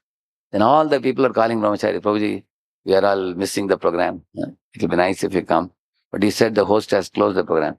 He said in the same floor, 2-3 floors above, one person said, I have the same size house, if you can come. So brahmachari restarted the program in that place. And this host became very wild. He became envious of that new host. He said, hey, how can you arrange the program without my permission? He said, what, your permission? You don't own the whole colony. Earlier you were doing, you are not ready to do, so I am doing. So he called the temple president and said, Prabhu, he should not come here. Who? The brahmachari. The temple president called the brahmachari. Brahmachari told the whole story. And then he told the host, see, you lost the opportunity. You had the opportunity to, you both guys should have cooperatively sat together and sorted out the matter. You didn't sort it out. Now, if he's doing that, all people are benefiting. Ultimately, what should go on? Krishna consciousness should go on. Now, you also go and attend the program. There is, hey, no, how can I attend? So much so, the quarrel became, he left the city and went to another city. Can you imagine? So, this is the problem of possessiveness. If you become possessive, proprietorship mentality, it can lead to a lot of tassels. Yeah. Yeah, see, two devotees. So here if you see, one takes east, one takes west. Krishna gains by such expansion. Read the second situation. Temple leadership changes. Wrong response. Old leader thinks they don't appreciate me. It become inactive. Ego says without me nothing will work. Correct responses continue serving joyfully. Devotion says I serve Krishna, not the position. Yeah. See, he's the old temple leader. Sometimes the temple is stagnant. Nothing much is happening. Then the GBC comes forward and says, hey, you are not able to do much. You are just doing the minimum. There is another person qualified who can take your position. And he is ready to expand. He has all his time and everything is youngster. So sometimes the temple leadership is changed like that. So in the first picture, you see the man morose. Second picture, you see the same person blissfully continuing to serve because he has come. I have come to this ISKCON for serving, not for holding position. That's the whole idea. And the right side top, service belongs to Krishna, not position. Key reminders. Leaders come and go. Krishna's mission continues. Yes. Our identity, servant of Krishna. Our joy, insincere service. Our success when Krishna is pleased, no matter what our role. Yeah, beautiful points, isn't it? We are here to serve. I can serve as a temple president or I can serve as one of the community member. It's not that we can serve only in a particular role. Roles are like drama roles. In one drama, you act as Ram or Lakshman or Hanuman or whatever role you are given. Act out that role and come out. You can't have... Imagine if somebody acted as, Hanuman in the drama. Although you can't go to office as a Hanuman, once you come out of the stage, you don't act in that role anymore, correct now? Similarly, you are given a post as a role. Play that role. When you're asked to quit the role, but continue seva in any role. Read below, position change. Appreciation, position change, appreciation changes. But our service to Krishna should remain unchanged. That is one constant factor. Yeah. Situation 3. A younger devotee is promoted. Mind says, I have served 20 years. Bhakti says, wonderful. Let me make him successful. His success is my joy. Real leadership produces successors. In Krishna consciousness, we celebrate others' success as our own victory. The greatest leaders prepare the next generation to lead even better. Yeah. See, the senior is introducing the junior and saying, so-and-so junior has been chosen for this congregation development department as the leader and is an intelligent boy. He and his wife are dedicated devotees. And we are very grateful to him for taking this responsibility despite his being a CEO in a company. So everybody is clapping hands. And the younger one man is saying, I am very grateful to the senior. He's like my father. And I'm just going to learn from him whatever he has been doing. I'm just going to repeat whatever he is doing. And as myself, I'm not talented. But my strength is, his confidence in me. that he has appointed me for this, like that he says. So in this way, both are praising each other and all the congregation is clapping hands. You can see that. So the greatest leaders prepare the next generation to lead even better. Instead of, read below. Let us pray for the wisdom and happiness to uplift others in Krishna service. And that's what Jambavan did, isn't it?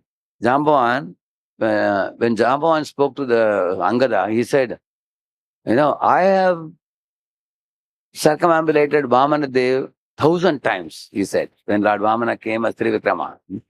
Another time I have circumambulated Meru Parvat 1,000 times. In one shot, one jump, I went like 1,000 times and came. So all the Vanaras said, my God, 1,000 rotations and coming back. It's not an ordinary thing. And Jambavan said, even now, although I am old, I can try, I can go to Lanka and come back. But I feel that I should give opportunity for younger ones, because I already got too many applauses. Let the younger ones also get some applause. So amongst us, there is one very special soul, who is Hanuman. So he chose Hanuman, glorified him, and empowered him. So we can learn from Jambavan how we should feel delight in empowering the younger ones, like father or mother empowering the children. We should feel very happy in that. Next. Situation 4, business competition, two devotee businessmen, wrong approach. Should they destroy each other? Result, stress, enmity, loss for all. Right approach, no. Choose a higher vision. Result, prosperity, friendship, and service to Krishna. See, there were two businessmen. Both of them started tuition centers, and they were in the same community. Just like we have this, or the Chaitanya Academy, correct, no? Like that. And we also have one more academy in Pune, Vidya Sarita Academy, correct, no? Both are run by whom? Devotee. Now they should take care that in the congregation they don't talk ill about each other. They don't say, ours is the best, you don't go there. And they will say, outside people are doing that, you guys are doing the same thing, they will say, correct, no? Sometimes, like now we have BMS, tomorrow somebody else may start another school, correct, no? So, generally in the outside world, one mobile for selling, what is the first thing they do? They teach the people to criticize other mobile, correct, no? But what we can tell people, like people ask me, Prabhuji, we have training from Pune, training from Delhi, which one I should take?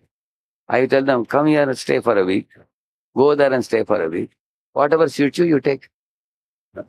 Proof of the pudding is in its eating. Because for some people, कुछ लोगों को ये जमता है, कुछ लोगों को वो जमता है. आपको जो जमता है वो ले लो बस. So we don't criticize anybody. And we are also not possessive. If you are attached to keeping him with you, what you will say? वो भी अच्छे हैं, फिर भी ये थोड़ा ज्यादा अच्छा है. हमारा ट्रेनिंग जरा के बराबर कुछ नहीं, लेकिन किसी को मत बोलना, ठीक है? These are very possessive people. Correct? No? The moment the possessiveness comes, then all such things will happen. Read on the right side, competition. Competition can be destructive or it can be transformative. The choice is ours. Joint sponsorship for Harinam and youth programs in service of Sri Sri Radha Krishna. So the right approach, healthy competition, it improve together, become better devotee entrepreneurs. Ethical excellence, honesty, integrity, and quality create lasting success. Cooperation, share resources, knowledge, and opportunities.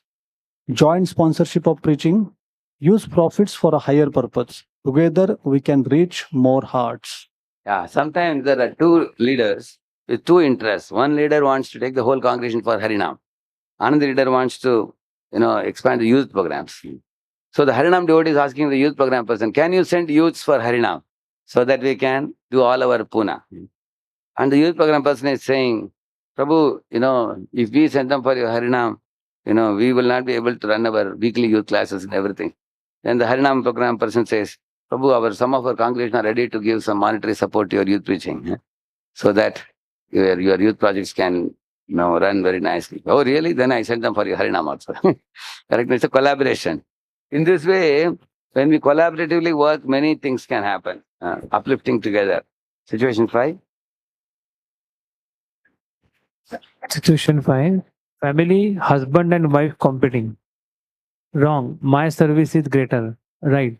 marriage is partnership. So wrong is creates a comparison, leads to hurt and resentment, weakens devotion and harmony.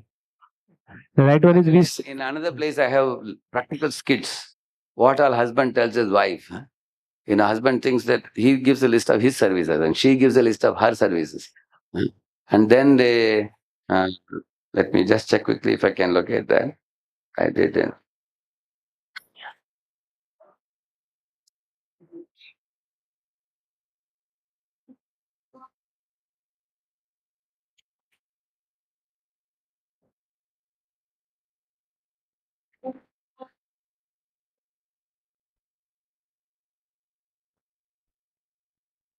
Yeah, yeah. One skit, if you read the skit, it's very easy.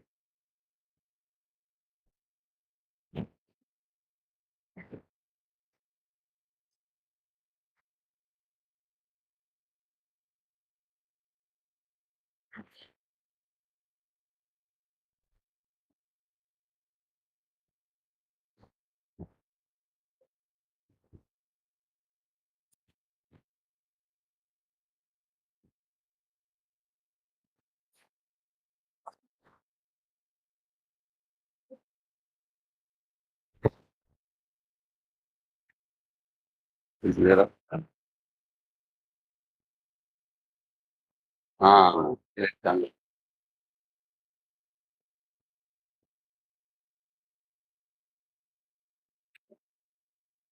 Sorry, here I think I have only activity.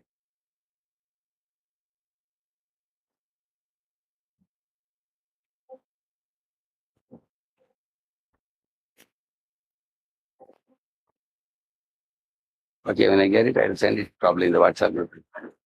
The marriage partnership means we serve together, appreciate and encourage each other, we help each other growing divorce. We are not competitors, we're co-workers. That's the whole point. Please read the right side. Right side. We serve together. We appreciate and encourage each other. We help each other grow in devotion. The right side. Right side. When husband and wife compete, Krishna is forgotten. When they cooperate, Krishna is pleased. A devotional partnership serve together, do service side by side. Respect each other, honor each other's service and roles. Support and encourage each other's strength. Grow together, help each other in spiritual life. These are very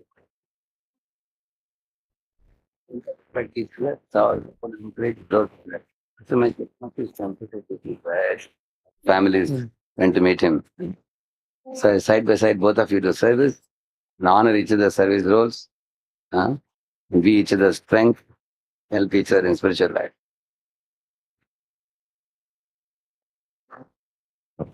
See, these 5 questions, whenever competition arises, these are the questions you should ask. Read the first question. If nobody knew I did this, would I still do it? Check your intent. Check your intention. If another devotee succeeds, will I genuinely feel happy? Celebrate others' success. Will Krishna's mission increase if I compete?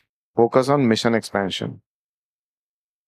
Would my Guru Maharaj appreciate my motivation? Align with Guru's pleasure. Am I protecting Krishna's mission or my prestige? Protect mission, not prestige. Yeah, these 5 questions. Ask them. 5 questions. So we have given many scriptural examples. Arjuna, did he compete? Yes. Fought in the battlefield. Did he step aside? No. Because fight when Krishna desires. Krishna told Shankar Prabhu was asking at the beginning, who will decide whether Krishna is pleased or not? At that time, Krishna himself told Arjuna that you should fight. So he fought to please Krishna. And Bharat Maharaj, he did not compete for the kingdom. No. He declined the kingdom out of devotion. He ruled only as Rama's servant.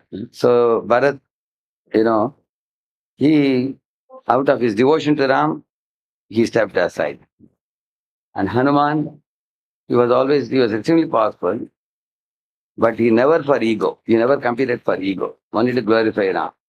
Vidura, yes, he left rather than fuel the conflict because he thought it's spiritually more valuable to travel on a pilgrimage. Instead of, there was no point staying in the palace. Indra, he wrongly competed. with sages and Krishna. Oh no, he never stepped aside. So ego competition causes fear. Pride makes us insecure and happy. Here is the example of Indra. For holding on to his seat, he does many things like that. Rup Sanatan stepped away from higher position. Yes, because left the worldly pursuit for Krishna's service. So basically these examples are given why the highest victory is to help others win for Krishna. That is the path of love. So my Guru Maharaj used to say, you defeat others by love, not defeat others by ego. That's what he would say. So basically we should have a right motivation, right action, and doing things right for Krishna. When ego is driving, step back. When Krishna's mission needs courage, step forward.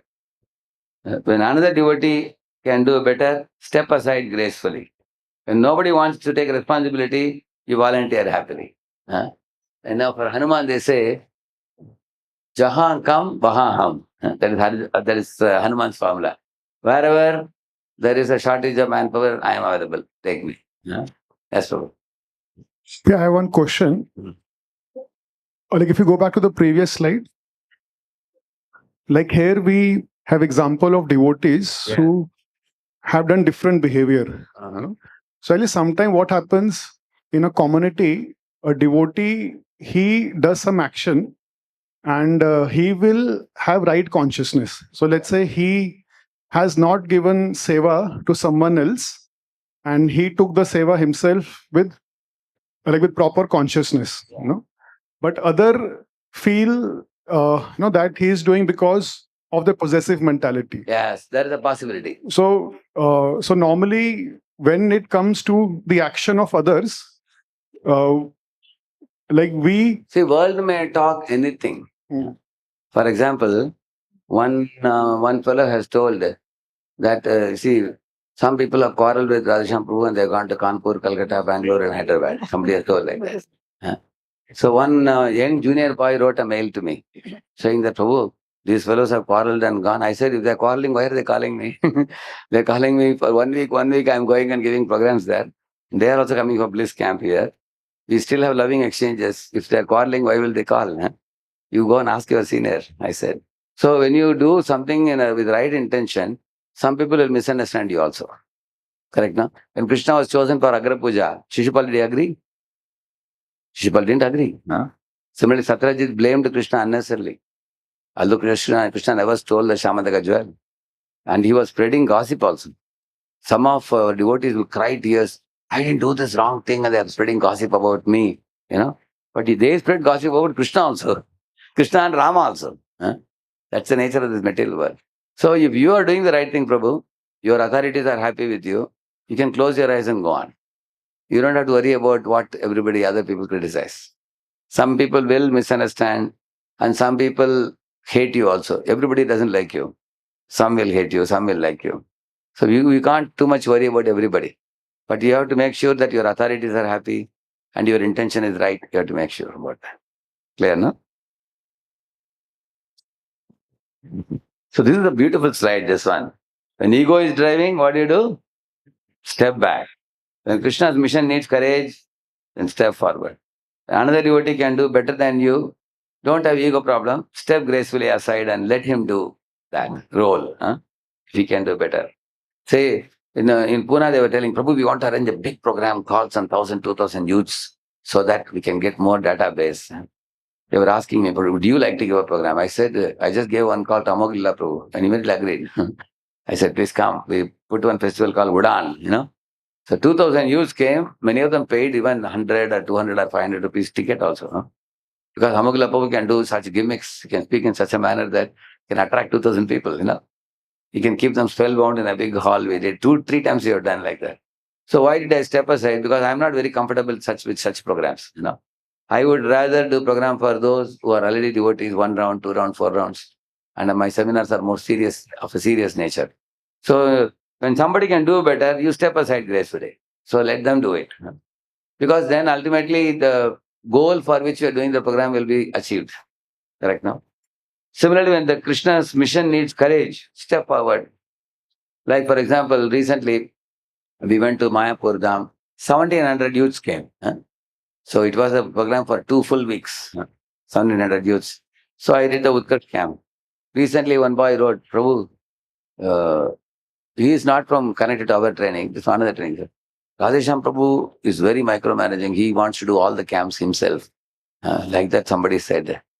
So I wrote to the boy, see, Sankalp camp, Surti camp, Utkarsh camp. I don't do Sankalp, I don't do Surti. And Utkarsh also, I do only 1/3 of it. Other 2/3 of the time, I spend time with the senior devotees. And by the Utkarsh camp, now I started empowering many other people.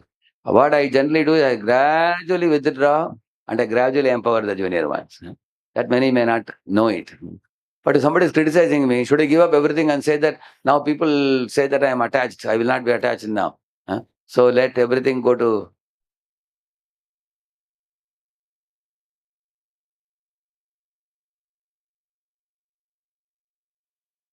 You're doing things right.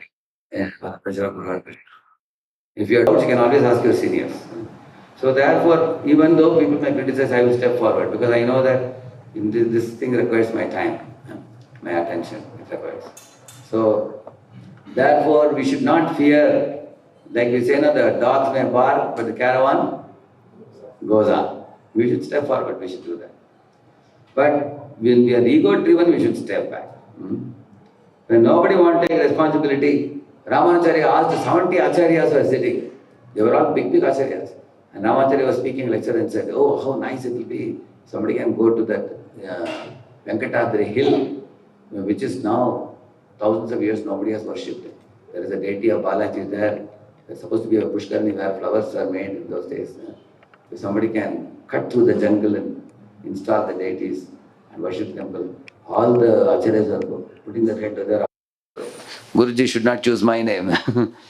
But only one person got up. Who is that? What is his name? Anand. Ananta Acharya and his wife. So he called him as An Pillai. He called him and made him sit next to himself. And he glorified him. So in this way, nobody wants responsibility. He volunteered happily. Like that. And everybody got inspired by that. With Malkrishna Maharaj went to That's all. The final takeaway, please read that. Japan. China. Final takeaway. There are times to compete, channel energy for Krishna. There are times to cooperate, combine strength for Krishna. There are times to step aside, create space for Krishna. Nice. Create a space for someone else to do the thing. So there is time to compete and to cooperate. Like, there is a competition in book distribution. Which group will distribute maximum books, correct? No? Nothing wrong in competition, but we should not have enmity or hatred. So channel your energy. Compete to inspire one another. And time to cooperate, time to step aside. Wisdom lies in knowing which one serves Krishna the best. A mature leader does not ask, how can I win? He always thinks, how can Krishna's mission win? Correct, no? Yeah. When that becomes our guiding principle, then competition becomes purified, not for seva. It's for seva, it's not for superiority. Stepping aside is humility, it's not, weakness. People may call you weak, but you don't care. Cooperation naturally flourishes.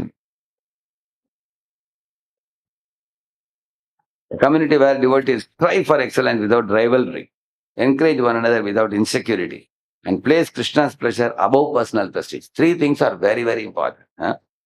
Strive for excellence without rivalry. Everybody should strive to do their services excellently without quarrel, competition. And we should encourage each other without insecurity. We should not think, if I praise a devotee a little more, people will think I am less. No, don't think like that. And then place Krishna's pleasure above personal prestige. And then, so, it was good. It's a very important thing. What do you think? Something came out or nothing came out? So anybody, I wanted just 4 or 5 takeaways from what we learned today so that it doesn't evaporate from our heads. It's different devotees can say, maybe 2, 3 here, 2, 3 here, then we conclude this talk. Anybody? Yeah, please give the mic to him. Shamru Prabhu. Shamru Prabhu came from... Thank you. See, for this workshop has come all the way from Bangalore. One big Haribol. Haribol. Taking the travel to come. Yes. Thank you, Prabhuji, for the enlightening, very nourishing and clarifying session. Very helpful. So this PPT, we'll put it in the WhatsApp group. Just yesterday, we were discussing with one devotee, and of course, I spoke a lot on the concern he was raising, but I would like to hear from you as well.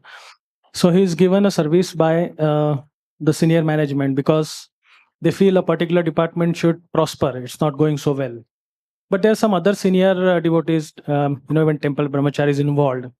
And now when he is trying to do that seva, the previous people who were doing that seva are not so cooperative. And So they have not handed over to him? no, although they have handed to certain extent, but they are not very cooperative to share all the details, or they keep creating a doubt in his mind by passing comments.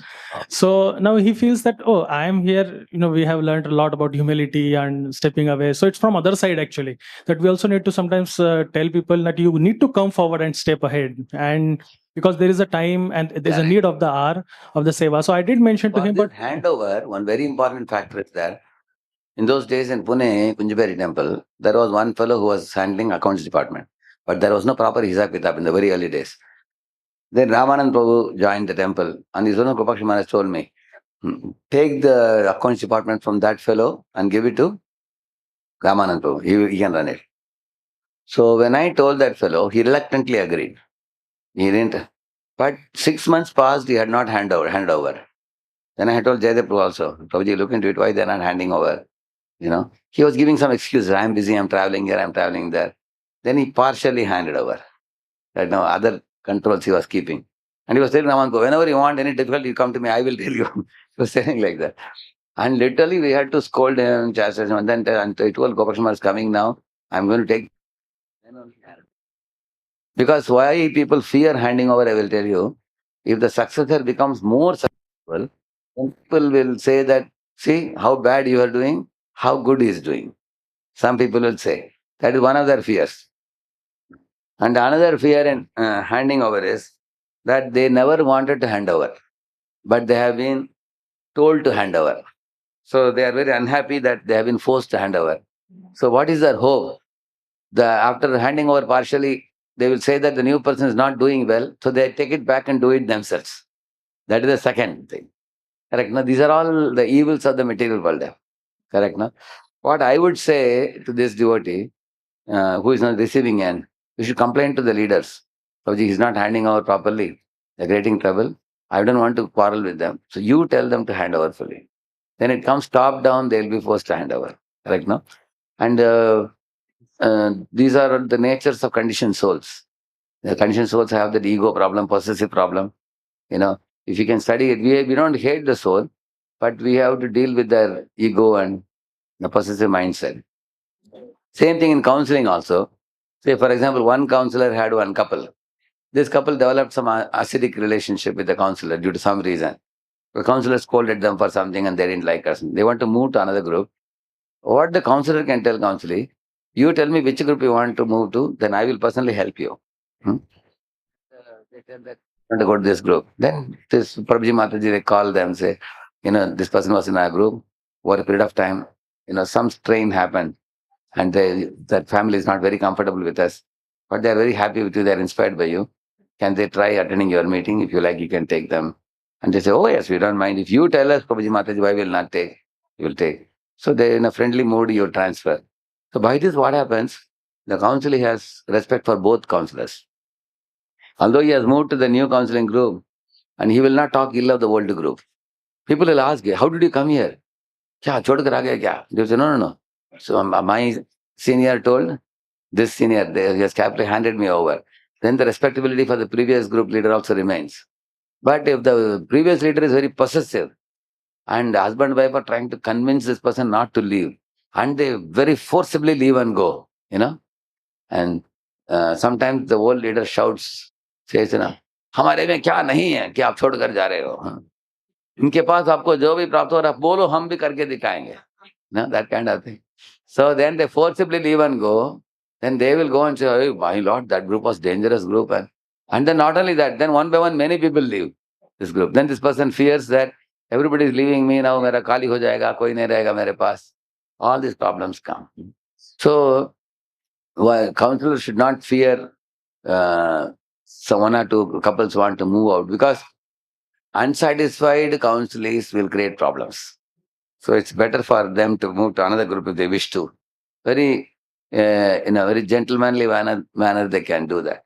Similarly, this handover of a service from one group to another group, what you said is a very good example. We have to take help of the authorities to do that happen properly.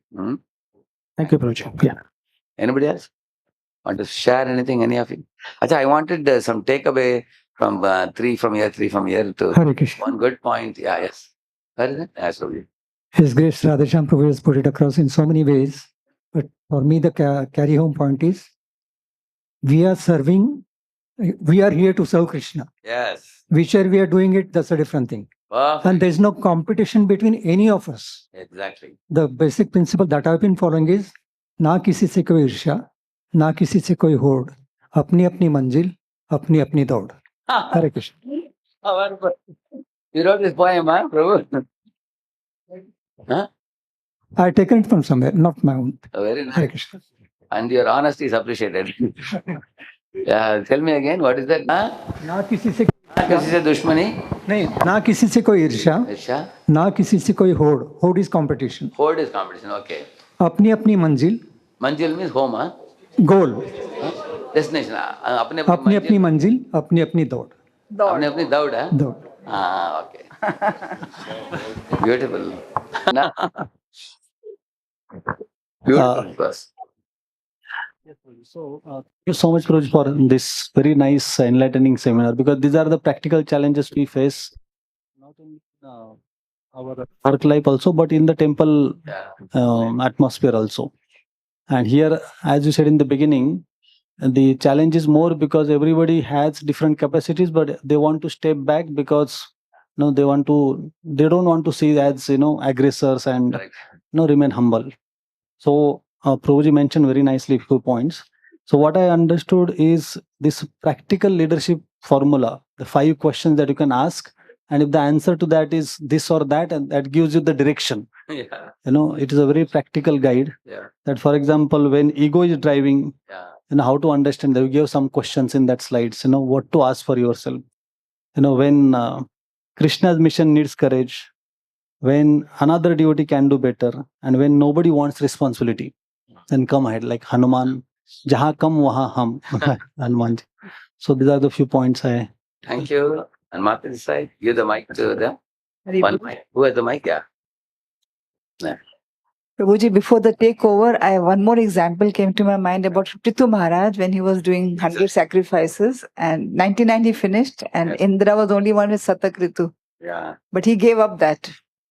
And in the end, he got the favor of Lord Vishnu, came to his sacrificial arena. So therefore, Gauranga Darshan Prabhu, in his travel in America, he was giving one title everywhere. How is 99 greater than 100? And many people are surprised, how can 99 be greater than 100? Many mails started coming saying, oh, is that a mistake? How 99 is greater than 100? He said, no, come to the seminar, you will understand. So he said 99 plus sacrificing the sacrifice is greater than 100. And it attracts Krishna's grace. It attracts Krishna's grace, yeah. So that was greater than 100. Correct, yeah. And my takeover is that another success is not your failure. Exactly. And about the tortoise and the hare, the rabbit, they were first competing with one another, then they decided to cooperate and interdependence, and the tortoise took the hare. Ultimately, we have to reach the goal. Yeah. In fact, when they complement with each other, then they reach the goal much faster because they both are differently, talented. So in the water, tortoise is leader. On the land, rabbit is leader. So they both actually, if they complement by becoming friends, then the mission will benefit. So reaching the goal is one aspect, which is very important. But more thing is that they both became friendly with one another. Exactly. And only then it's possible. Yes. Thank you. Very good. Mataji has captured many good points. There's one more point. Anybody else? Yeah. Yes. Krishna Mataji and Vaikuntha Lakshmi Mataji. Yeah. Prabhuji, I really like this point. Never compete for honor. Honor comes and goes, but Krishna is the only lasting victory. Yeah. So this honor will honor and respect follows service. Yes. Not that by occupying a position we get honor. Yeah. Also, in many times, we become very insecure. Also, the last point that you mentioned in the slide, we become very insecure. But ultimately, we should understand that we are onto such a wonderful path that we don't need to feel insecure at all, because Krishna is the one who is recognizing, or everything belongs to Krishna. Yeah. My abilities, my intelligence, even the opportunities that I'm truth, getting. what you said is ultimate truth, only we forget it. Yes. That's the problem. If everybody remembered this, there will be no problem in the world. Yeah. And actually, I had heard this from one of the lectures, and this struck me so much that I've put it into my desktop over there on my workstation. That my intelligence, my abilities, opportunities, they don't belong to me. Actually, everything belongs to Krishna. So even somebody who's intelligent, somebody who's got good opportunity to serve, now they also belong to Krishna only. So then why should I feel insecure that he scored more, or he has more counselees, or she has more services and I have less services? That thing actually will eliminate, and then we'll think that how can genuinely whatever abilities I have, let me serve. So even if I am an uneducated person, still there is no harm. I can serve with so many other services in the temple, making flowers, making anybody can jewelry. do. Correct. Everybody can serve, even a small That is the child can beauty serve. of our Krishna conscious path. It doesn't demand any specific qualification. Yes. Anybody with any little talent. And that way, Lord is very observant of even tiny services like squirrel service or jatayu service. Is actually, he recognizes our sincerity, intention, and the ability to do little service also. Yes, yes. So, the more we realize this fact, the more our mind can become peaceful and free from insecurity. Thank you. Yes, Mataji. Yeah, go ahead. Hare Krishna. Action. So actually there are many points. So one thing, it is clear, like this is for Krishna, whatever the services, the goal is Krishna's pleasure. But one thing stuck to me. So it is like drama, roles are given. So if required, play the role, and if not required, step aside. Yeah. So Thank you. And here Prabhuji said the two hands up. Yes, Satyakeshwar Prabhu, Atmanangana Prabhu. Take the mic, give the mic to them. Yeah. Hare Krishna. Hare Krishna. Once I heard from Radha Gopinath Prabhu, like he was giving this analogy that a community can be a Kanishta community and a community can be Madhyam community. So I think the principles which we discussed today, and even like Param Puja Radhanath Maharaj, like he stresses a lot on the principles of community living. So I think the points you made, especially, it will help one to that the devotees, the dealings and the principles in the working and management, they work as a Madhyam community, where Respect, where respect, love, and trust. Yeah, Vaishnava principles are being followed. One point especially I liked is that how everything has a bad side and how everything is done in a proper spirit. So when the slide where you showed that how when the senior is empowering the junior, then the senior, what is his proper consciousness and what is the proper consciousness of the junior, and how you also told, like from your own life also, that how you have like very trustworthy people whom you have delegated. So when there is a proper rasa, then when there's proper relationship, then rasa will come. Right. Like otherwise it will just become like leg pulling and all that. That's it. Thank you. Yes. Well, thank you so much. I think you live by this actually. You believe in empowering people, and so that is very much, it was going pretty much in the heart. So one thing which I really appreciated was that you were connecting everything with the Bhagavad Gita principles, all these practical situations. And the thing was yoga. Yoga is the focus on service. What is better for service? Let's focus on that, and then it becomes easy for us to navigate these conflicting situations. Exactly. So I think that is very important, and this cannot happen at the time of conflict. This has to be the regular way of thinking. It has to be a paradigm. Yeah, it has to be a paradigm. So I think that is one very important thing which we need to keep reminding ourselves in the good times also. That's what we say, there are times of calm, times of storm. Right now we are all in time of calm. We Yeah. can have a seminar like this. Yes. When storm comes, we have to apply these principles. Yeah. So when we have these PPTs, go through it, assimilate it, think about it, how to apply, and then when you are put in the, thrown into the water, you have to swim at that time. Yeah. And one thing, Proji, which I wanted to just share is that these are very important principles. And I think we are in an organization, it's a very different kind of organization. It's a spiritual organization. There is voluntary things and so many. But then there are tenets of organization which is working at the end of the day. So I think this culture is very important where seniors or juniors, they should not have this feeling of insecurity, because again it will just become seniors versus juniors, or those who have the service and those who don't have service, so that it becomes very difficult if this culture permeation doesn't happen. I mean, we have seen that in many cases, but I think Pune is best poised to build that culture, wherein that innovation is encouraged, empowerment is encouraged, and at the same time there is a very loving boundaries between seniors and juniors. Otherwise, it just becomes very difficult. I mean, while we go through all this, but then when the time comes, it becomes very difficult. It becomes leads to very The biggest acidic relationships. Yeah. problem is what? Hmm. Different devotees' level of satisfaction is different. For example, some devotees have this much, still they are not satisfied. They feel that one thing I don't have, which the other devotee has. Then because of that, it's immaterial whether you are junior or senior. If one is not contented, feeling that contentment, fulfillment, and satisfaction in what Krishna has given one, then they feel insecure. Yeah. They compare with others. They say we both came at the same time. See so and so look at me. They have given this and they have not given me this, and things like that. So that is why one of the slides we showed was compare yourself with yourself. So your previous version and your current version.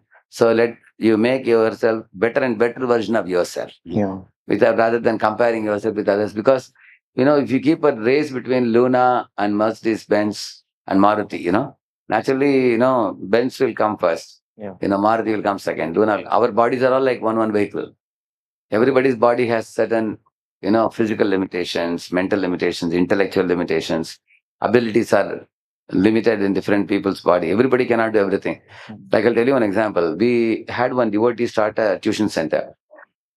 Over 3 years, the devotee was giving 1 lakh rupees for one professor, devotee professor. And the devotee professor he was giving only 45,000. So at that time, they were all not married. They were happily working. But after marriage, the husband, wife, when they discussed, the wives came to know that, he is getting only 45, but he is getting 1 lakh. Then she said, you have to go and talk. So when he talked to the leader above, the leader said that, see, we assess teachers based on the children's assessment. If the children give a good certificate that this teacher is a good teacher, and the teacher is able to produce results, he is getting many toppers entering into IITs, NITs and all. So therefore, we are giving him 1 lakh. And you are not showing such performance, you're sorry to say. If you are happy with this, you stay. Otherwise, you move on to another institute, like that he said. So he accepted that, but he was not happy. Especially when a wife says that, you are not able to make money like what the other fellows make. Very pinching, painful. So when he came to me, what I told the devotee, see Prabhu, there is Luna, Maruti and Benz. Everybody's body is different. So our IQs are also different. Everybody cannot be like everybody else. You cannot compare. In preachers also you've seen right now, some preachers are very evolved. Some preachers are not so evolved. Some are very, very primitive. In both brahmacharis and grihasthas also you will see that. Everybody cannot be like others. It's not possible. And amongst preachers also different type of preachers. Somebody is focusing on Damodar Prabhu. If he comes, you give him the same topic, all CC verses will come out. Chaitanya Charitamrita verses beautifully will go out. Gauranga Prabhu also, correct? No? In different people have different styles. So I told him that, whatever you deserve, God is giving you. But you can do skill improvement. You can do upskill yourself, become a better teacher. If children give you a better review, tomorrow maybe your salary will be increased. After that, he became a little pacified. And I told him the spiritual advantages. See, your spiritual advantage and that devotee, both of you getting Mangalarti. Both of you getting weekly classes. And everybody is a devotee. So if you see from devotee point of view, you can be happy. If you go to outside institute, I don't know how much will they give you. Here you're getting 45 at least. Correct, no?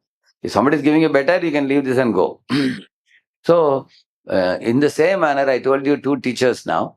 In a devotee community also, we all have to look at our service, whether if we want to improve. But we, in my opinion, we should not keep in our heart anything. We should have somebody to go and reveal to. Like Janamaji so beautifully brought out some examples today, she said. So like this, if we open up to somebody, then there are some people who have erratic script. One example I'll tell you. In one company, 2 boys were working. So they both did one project with A and B. A did everything, 90%. B did only 10%. And they both were supposed to go to boss at 8 o'clock in the night. They went to boss. Boss was super busy. So A told B, boss is too much tense today. We will do tomorrow. Meet him at 11 o'clock. They agreed. So A went home, but B met the boss at 9 o'clock. And he told the whole project, what we did. And then next day morning, 11 o'clock, A told B, come, let's go to boss. And they both went to boss. And boss, you know what he told? He told A and B that, oh, yesterday night he came to me, B came to me. I already seen. Thank you. It was a very good work you all have done. Thank you. And they both were leaving the office. Leaving the boss room. Boss called A and said, तुम भी कसरत करो. B ने इतना किया. Just see how much hard work B has done. You also should do some work. I put both of you together. You should equally contribute. He has done 90%, you did only 10%. And the A was like shocked what to say. He didn't say anything. He went to B and asked B, what did you say? And then he understood that B has posed to boss as if he did all the work, although A did all the work. So the A was telling B that this time I forgive you, but next time if you do this, I will open everything to boss. And then boss will come to know the truth. You want to be in the good books of the boss. I also want to be in the good books, because when promotion comes tomorrow, boss's pleasure matters, correct, no? In the same manner, in temple community also sometimes, the work was done by some devotee and the reporting was done by another devotee. So when the person is receiving a report, he thinks who did the work? The reporting person, correct?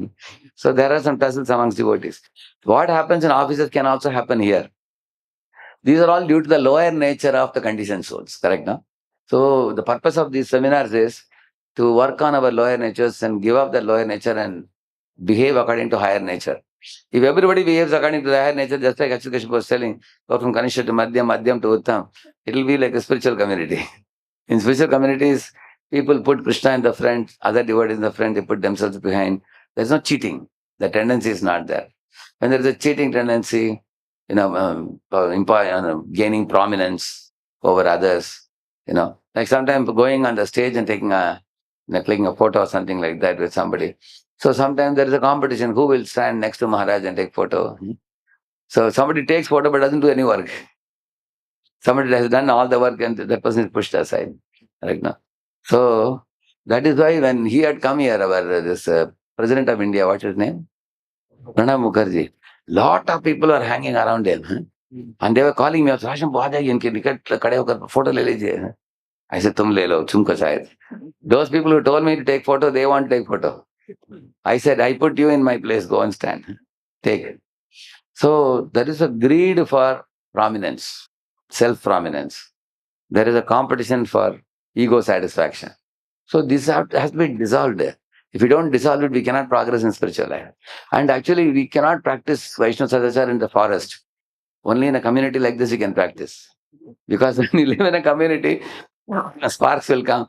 And that's how we get polished. Shankar Prabhu, what do you say about it? Give the mic to him. Let us see whether Shankar Prabhu has achieved satisfaction now for his question. No, I just wanted to make one beautiful point which you mentioned. Soul of the organizational institutions or the meetings is the Vaishnava behavior. Correct. So as you said, yes, the more we rise from Kanishta to Madhyama, that is one of the best solutions that which has to happen gradually and organically. So when there is a senior and junior hand holding and loving relationships, this is very organically possible. Correct. Otherwise, backbiting, pulling, unfortunately, that's Correct. Thank you. So we heard from some Prabhujis and Matajis. Actually, the quiz questions I had given were pretty tough this time. Actually, you will get easy answers if you went to the PowerPoint. How many of you went to the PowerPoint? Certain, there is only 1, 2, 3, 4, 5, 6, 7, 8. And then in main PowerPoint, 1, 2, 3, 4, 5 only has gone through PowerPoint. Actually, 5 quiz I have given, but if you see the PowerPoint and then answer the quiz questions, it will be easy. Above that PowerPoint. Actually, yeah. Actually, if you see the PowerPoint, then the Word document, the quizzes are very easy to solve. They're more easy. Is it? Yeah. And we have solved, many of you solved. What is my suggestion? There are 5 questions. So we can have 5 of you explain one answer. We can display it on the screen. You can answer it. And with that, we can conclude the camp. Maybe you can take 5 to 6 minutes or 7 minutes and explain the answer so that all devotees will understand. Many couldn't answer. They can go back and see that. Is it all right? So I'll just show you the questions. Whoever would like to answer those particular.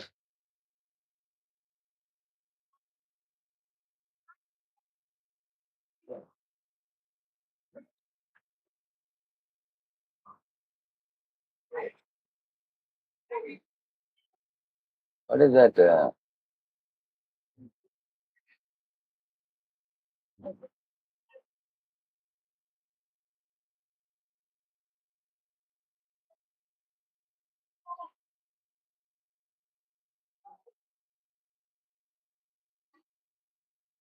What is the name of the WhatsApp group? Huh? I mean, it's there and there. Abhishek Counselor. In this year's good? Okay. Your answers are also here, I think. This is not there, I think. There. Is there?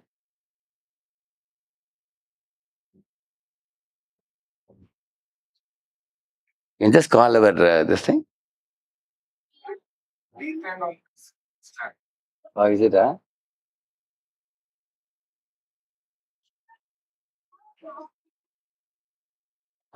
See here. Case studies, many of you have answered this. I saw about 7, 8 only devotees have answered this. See, these are the devotees. Shankar Pandit Prabhu, Anand Shesh Prabhu, Sundari Mataji, Vaikuntha Vilasini Mataji, Mukundanand Prabhu, and Jaydev Prabhu, of course. And then after that, who is this AGD and LRD? Our Atmanam Gaurang Prabhu and Lilya Radhika Mataji. And after that, that's all I think. These are the devotees who have answered. Ahobal Narasimha Prabhu has answered after that. Additionally, I think. Okay, these are the devotees who answered it. Mukundan Prabhu and Parameshwar Mataji also, they have answered. And Sarvatma Prabhu has just sent the answers also. Huh? Is it how? Okay. Around 8 families have sent. Okay. So, see here, if you see, this one? This is a very nice PPT. This.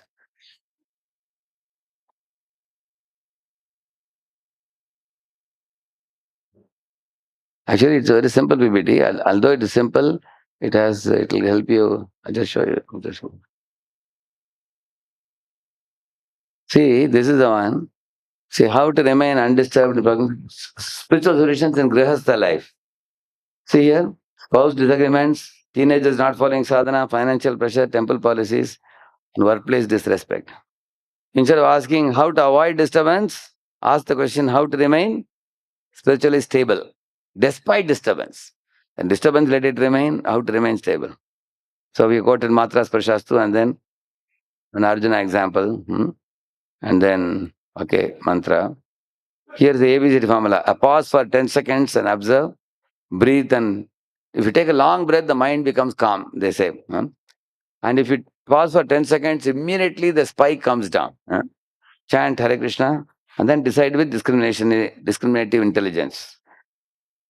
See, 4 pictures you can see here. First one is what? Pause. Watch is shown. Pause for how much? A pause for just 10 seconds.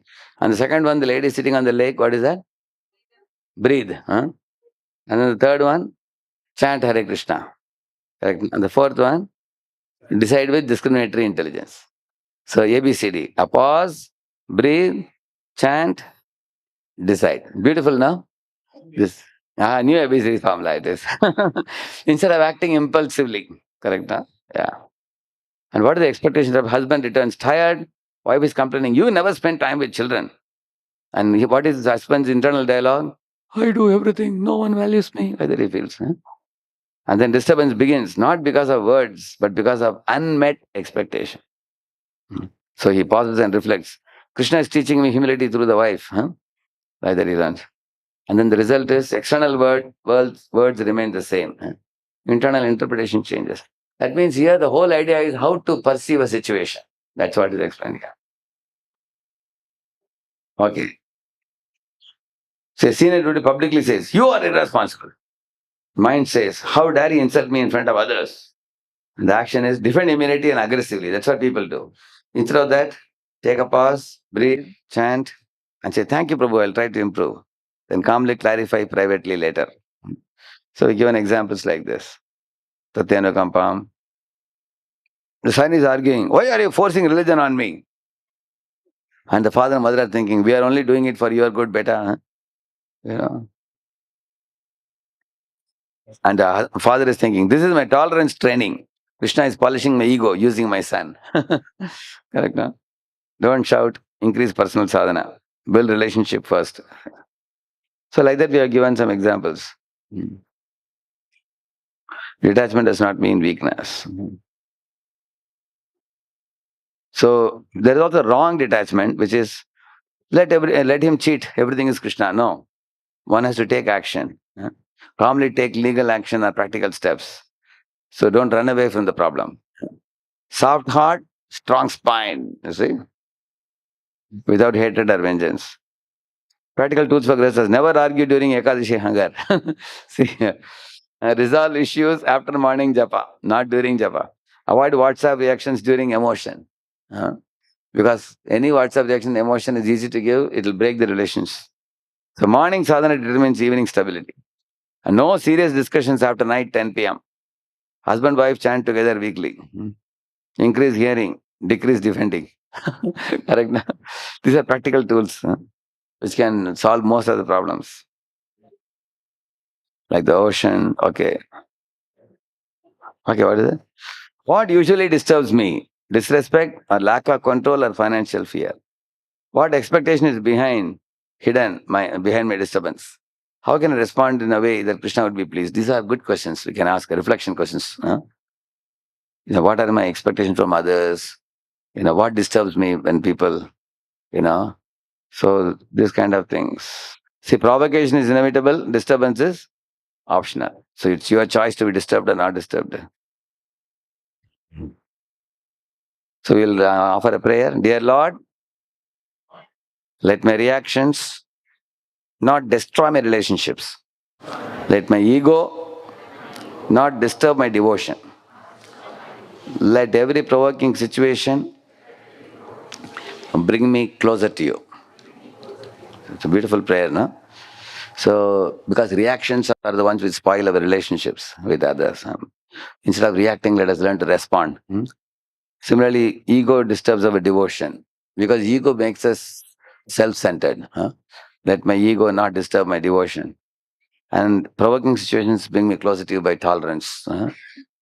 So that's a prayer. That's all.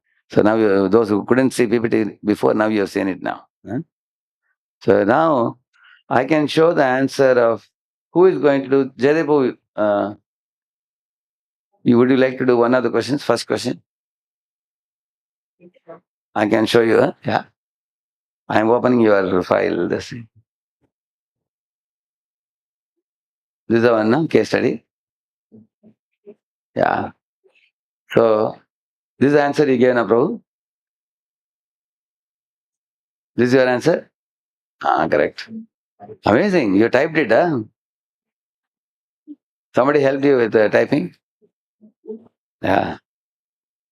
Yes, Suji. What can explain what the problem is here? The problem is he's. You can give one chat about No, here. I'll just speak. He's externally upset. Here you can put. He's not only externally upset, externally he pretends to be quiet, Here you can. but internally he's upset. Oh. So what now we are told? What is the matter? Why is he upset? The matter is wife is telling him something that you should not taking more interest in your family life. And he feels that I am doing so much time, I'm senior, this. And one more thing is he's been exerting himself, doing spiritual seva. He should be more peaceful because spirituality brings peace. Yeah. But we see here that somehow or the other, he has not the right approach, right mindset. And that's why he takes a lot of tension. So he doesn't shout at her, but he's silent, but internally He's disturbed. He's totally worked up inside. And that's what is not correct thing. We have been told that we should be internally peaceful. Bhakti is internal, not external.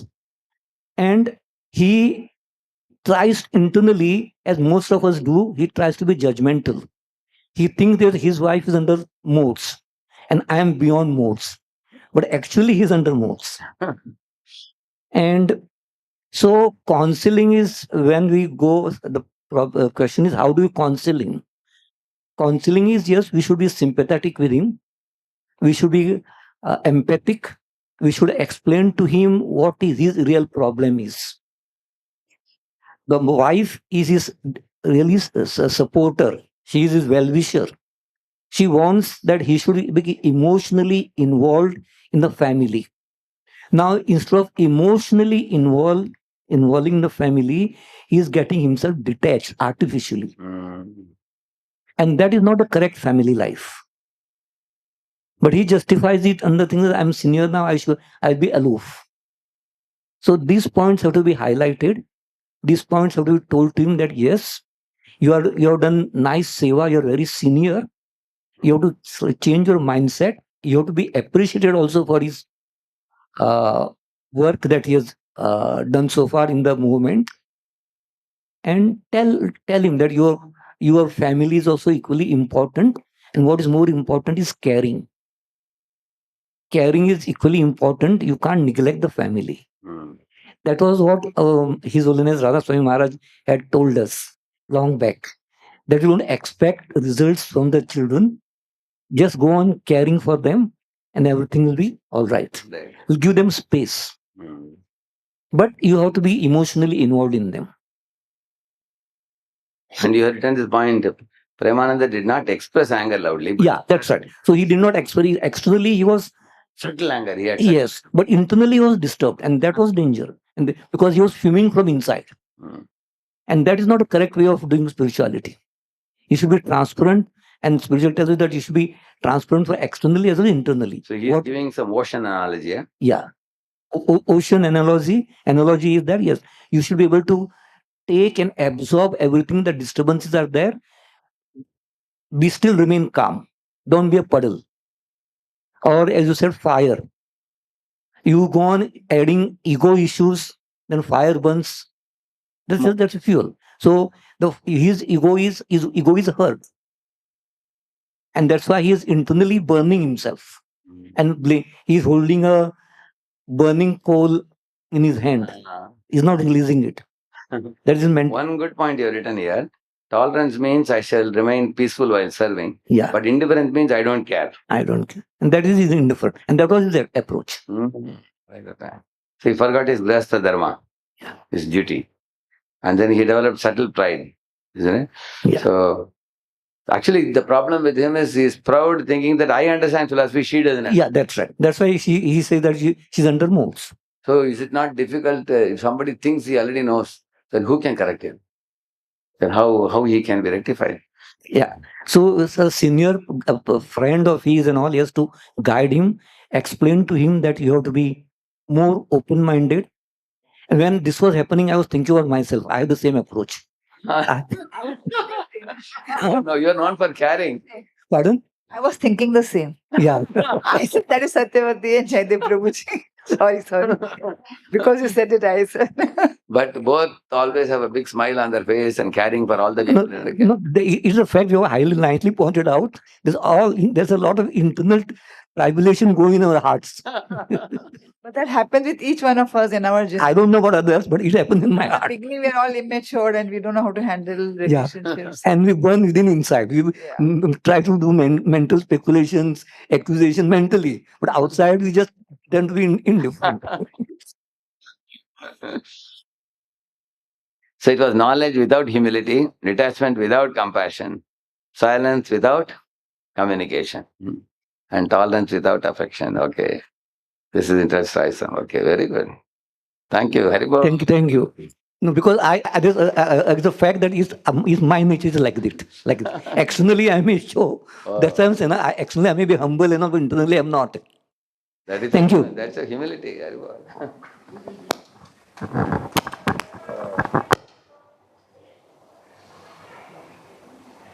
Sir, I just want to see the answer which I had sent him. Let me check it whether I. Prabhuji wants to add one point. Yes, Maji, please take the mic. Hare Krishna, Prabhuji. Prabhuji, this one technique has really helped me, and it's like when we have conflict between husband and wife, or for that matter with anyone, we generally feel that it is I versus you. Yes. So instead of that, if we start feeling that it's I and you versus the problem, Exactly. then So it really helps. Our problem is with the problem, not with each other. Yes, Prabhuji. Beautiful. Thank you. Haribol. Wonderful point. Actually, husband and wife should think we are in one boat and we have to shoot the problem, not shoot each other. It's like Pandavas should fight with Kauravas, not with Pandavas, amongst each other. It's a good point. So, actually, I just wanted to check whether Jaydev Prabhu's answer, what he gave, is good enough, or you have to add anything. Let me just check it. This is the Premananda. You are able to see, all of you? See, here is the answer. See, true detachment involves a soft heart and an active, loving presence. Soft heart and strong spine. Premananda is using philosophy to build an impenetrable ego shield. And by labeling his spouse as driven by modes, he subtly positions himself as an enlightened one, as a victim or a martyr, like that. And then expectation trap. Actually, he wants to be recognized as a selfless senior practitioner, but his subtle ego withdraws into aloofness rather than humble engagement. Yeah. Inserting Krishna between stimulus and response. Instead of using Krishna's philosophy to judge the spouse, he must insert Krishna to examine his own heart. Basically, the whole idea, like Jaydev Prabhu said, instead of finding fault with the wife and children and family, he should look at his own defect. The mature response is not with emotional withdrawal, but active, empathetic listening.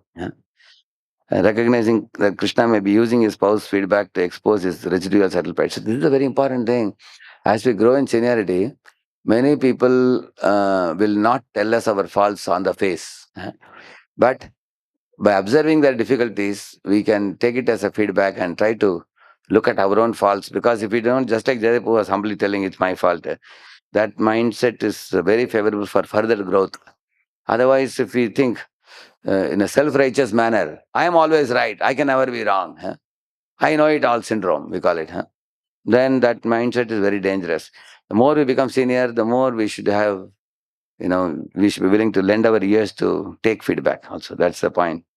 Raman must move from intellectual suppression to humble vulnerability, engaging in open, non-defensive dialogue with wife and family members. That's the whole point. Thank you. So very good. Second thing who would like to do? Second question is community, politics, reputation, and senior counselor's ego. This is one Mataji can do this. One of you can read this, Mataji. You have a mic with you. You can read the problem. Yeah. Yes. Yeah, take the mic.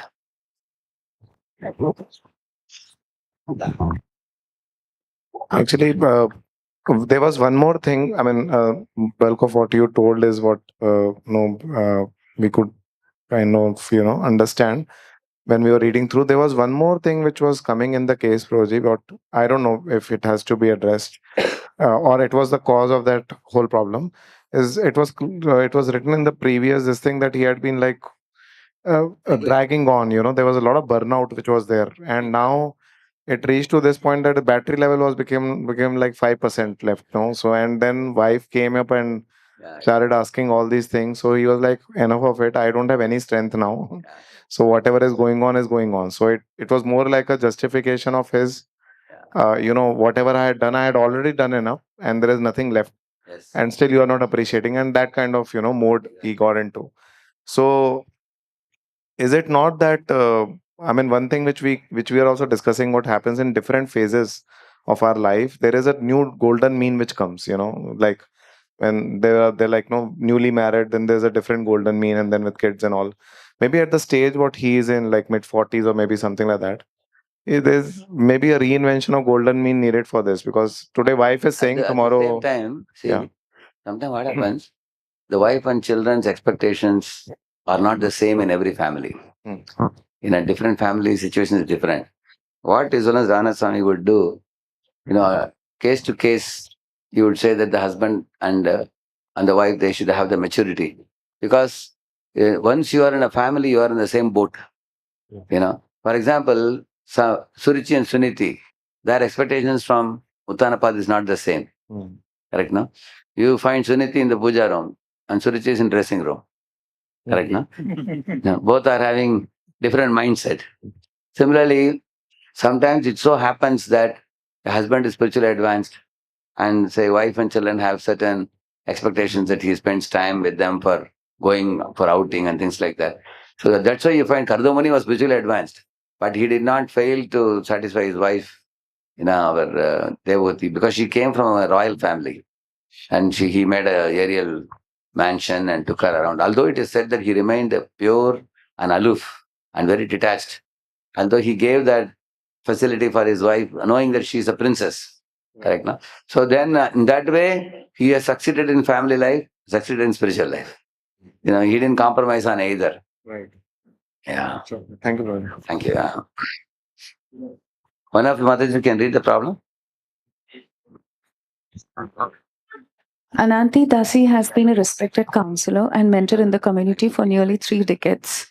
During a leaders' strategy meeting regarding project allocations, a fellow senior practitioner publicly challenges her stewardship in front of junior mentees, stating, "Your approach is outdated, self-serving, and lacks accountability. You're acting irresponsibly with community resources." Ananti's initial impulse is not a crude verbal fight, but a sophisticated, high-level counter-argument using her authority and deep knowledge of community history to dismantle the critic's credibility. She thinks, if I remain silent, my mentees will lose faith in my leadership and the authority of our counseling system. I must defend the position for the sake of the service. Now, what is the dilemma? Counselor's dilemma in question: subtle disturbance analysis. How can a senior practitioner distinguish between defending dharma, service, like Arjuna on Kurukshetra, versus defending one's subtle false ego and position, pratishtha, under provocation? When we are presenting argument to your senior, am I defending my false ego? Or I am fighting for the right cause? Correct, huh? That's the first question. Second? So the question.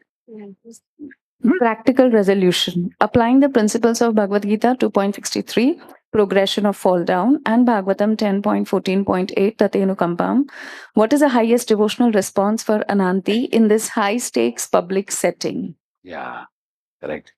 So now the answer, any Mataji has written, you would like to come and speak, Mataji? Any of you? For this case study too?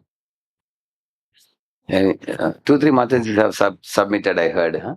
Any of you? Would you like to come? Yeah, yes. Give her one chat, one...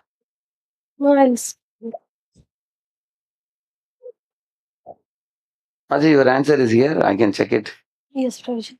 Which is the one? Is it? BPD. Vaikuntha Rajma. This one? Yeah. Counselor, this one, I think. This is yours. Yeah. Yeah. Correct? Yours, no? Yeah. Second one. Yeah. I'll show the second one. So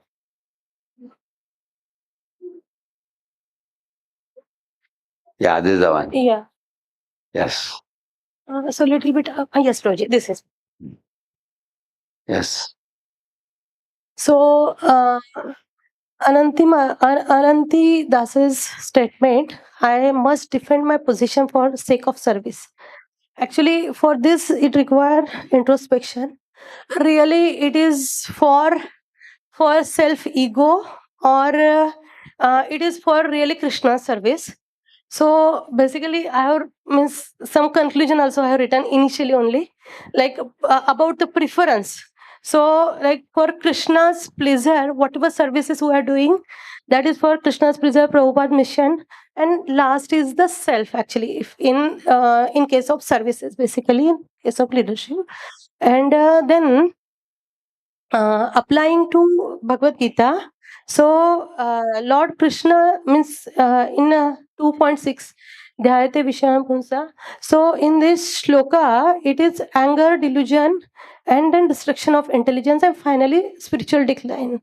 And another shloka, Tatyanukampa, in that Lord Brahma says, like instead of asking what means why this is happening, devotee should ask why is Krishna, what is Krishna teaching me through this situation.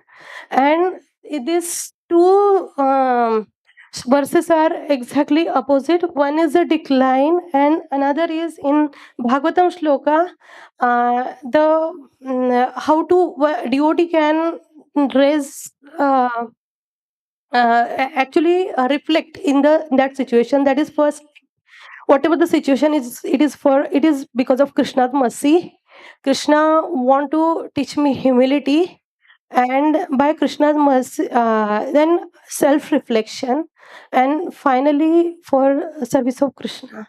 So this was, and about practical application, one like first praying to Lord, introspecting oneself, it is really because of the cause of service, or it is for myself. And then the reaction should be like, response should be, oh Lord, um, after thinking, to reply to senior devotee, means I have written this. Thank you for sharing concerns. And there are areas actually she should reflect on herself. Introspection is very much important. Although if any senior devotee is saying, it is very important, because this is like kshetrajna concept. So we don't means we are our senses are limited. We don't know exactly at what level we are. If someone is like guiding us, or like stating the specific sentence also, but that introspection is really required, really what I'm doing. And then she can like she can say, I accept your means guidance, and I will try to improve in whatever areas required. So this is Very good. Yes, this is a key learning. so key learning, two shlokas, and conclusion is, response is not simply by remaining silent, proving oneself is right. It is responding purified intelligence, humility, concern for Krishna's pleasure. Okay. Let us see this one. This is my this thing answer. You can see this. Thank you. Haribol. I'm just saying the answer which I gave. See, when criticism hits a senior leader, the mind instantly contemplates a threat to one's prestige. Anger or defensiveness arises, often masked as a righteous indignation for the cause.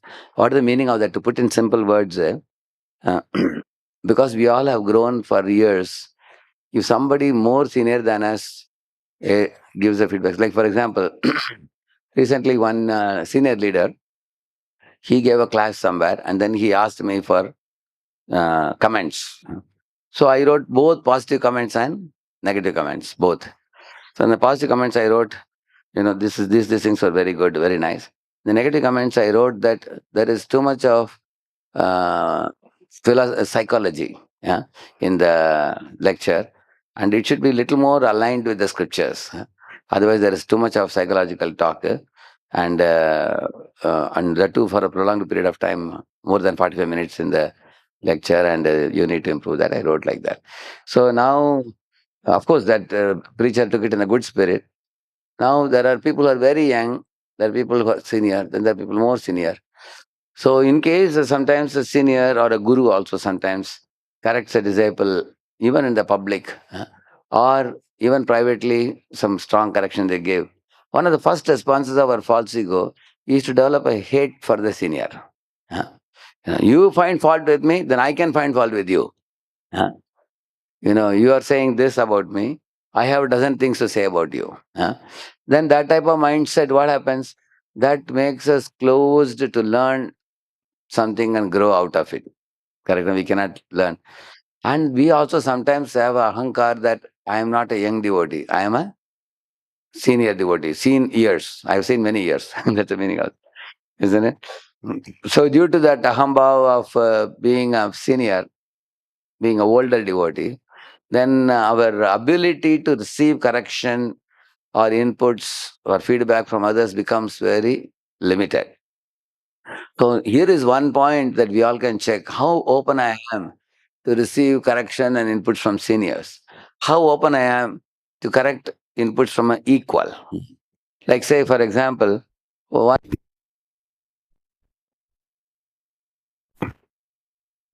are keeping like kids the last 20 years. Often up to you get hurt. Somebody tells you like that. Why? Why? Four of them will get, others will go and get hurt. Is it? Amazing. They are very mature, I think. Actually, even if you are a 30-year-old devotee, you will get hurt. You will see that, I am very afraid that, from my age, so many types of people. I am not. But later on, after that fellow goes away, sit alone, temptation. See that in life, there are so many people who are not so important. They are not doing much. They can do much, but I have not taken initiative to offer them platforms, opportunities to do something wonderful, which I could have done. See, I'll tell you one example. Leelananda Prabhu in Hyderabad, in his group, one husband-wife became devotee. After 1 year, both are in a big company like Microsoft.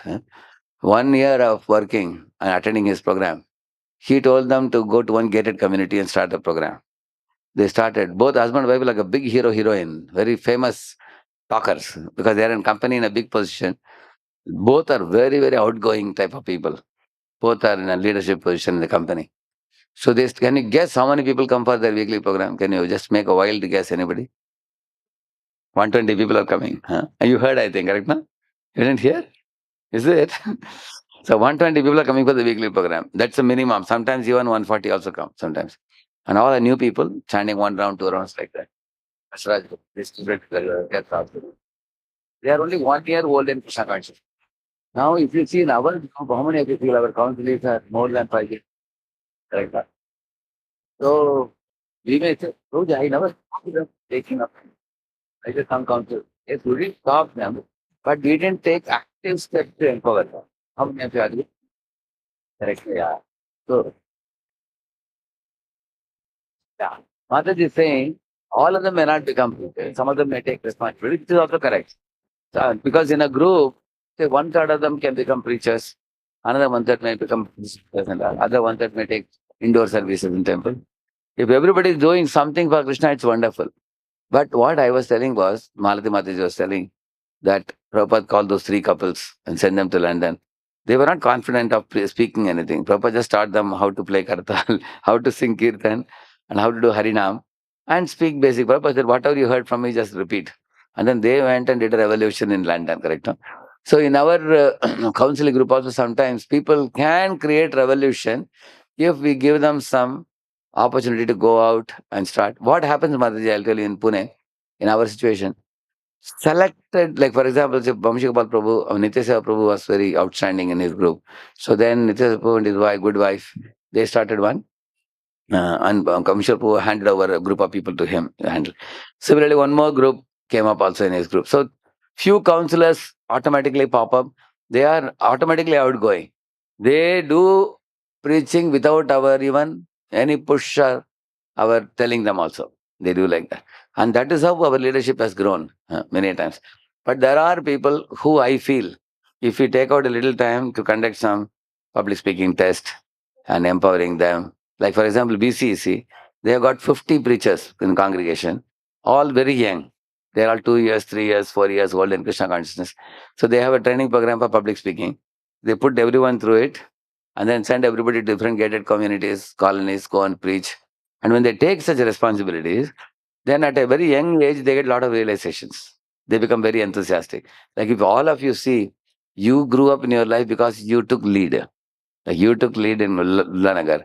That's how you practically had 150 people with you coming to your house. Radha Gopinath was coming. So because of that, you developed yourself so nicely. In the same manner, they developed themselves by the others. So by preaching, serving, guiding, counseling, people grow 10 times more than when they are in a receiving mode. But many counselors are in a receiving mode. They are not in a giving mode. That's our point. So if somebody tells us that you are not empowering enough, it hurts us. Instead of keeping the hurt, what you can do, you can convert the hurt into a tangible, practical act. Okay, now I'm going to go back. Put up all the counselors. Tell one couple, stay to conduct a in a school. No? So take 5 of your counselors, them to 5 schools. And the school is very easy. Just have to take Jagannath, get questions, but 2,000 children will take part. So you all can give a try upon in either Bhagavatam distribution or Bhagavatam or Damodar going to homes and that. Actually, in Pune, we don't much to people to preach. On their own, people are doing everybody. But there are other companies who are actively pushing. Like you know, Devotional Maharaj in Gulf, when he was healthy, no? Every year he used to go to 1,000 houses, he used to go during 1 month. 1,000 houses. Ask Maharaj, how are you entering 1,000? He said, no, I don't want to do big programs. One evening only, we will go to your house, only one paragraph they will say. Namameshwaram. Then he will ma'am, others will take over the program, he'll go to the next house. Like that. In one evening only, you can imagine, 10 days he was in Gulf, he covered 1,000 houses. That means in one day, how many he covered? Just whole house. And he did. All the disciples said, now we also want. Now we cover 3,000, 4,000 nowadays. Every time. It's come up. In Pune, we haven't done the big thing. But if you all take initiative and send your people to different houses, they will do it. You tell the people in Damodar month, out of 1 month, how many of you think can go to 10 houses? Yeah. Any training. Just go, sing Damodar Sakam, give them the picture, and tell the family to arrange the labs. And many people will do it. Even as the same Maharaj, he started 90 Rath Yatras from Ujjain and all around the Pakistan. Maharaj, what is it? What he told? 4 years ago, got 3 Raths. No? And Vayanan Pradeshipatra. And the 3 Raths took 3 brahmacharis and sent them to 3 taluks. The next day, you got 3 more, like that. Totally 10 Raths they have. Now he told each of those 10 brahmacharis to go to 10 taluks and go with the chariot. He told them, we will give you a chariot, we will give you Jagannath Sundara deity, you a pujari. And everything else you guys have to locally arrange.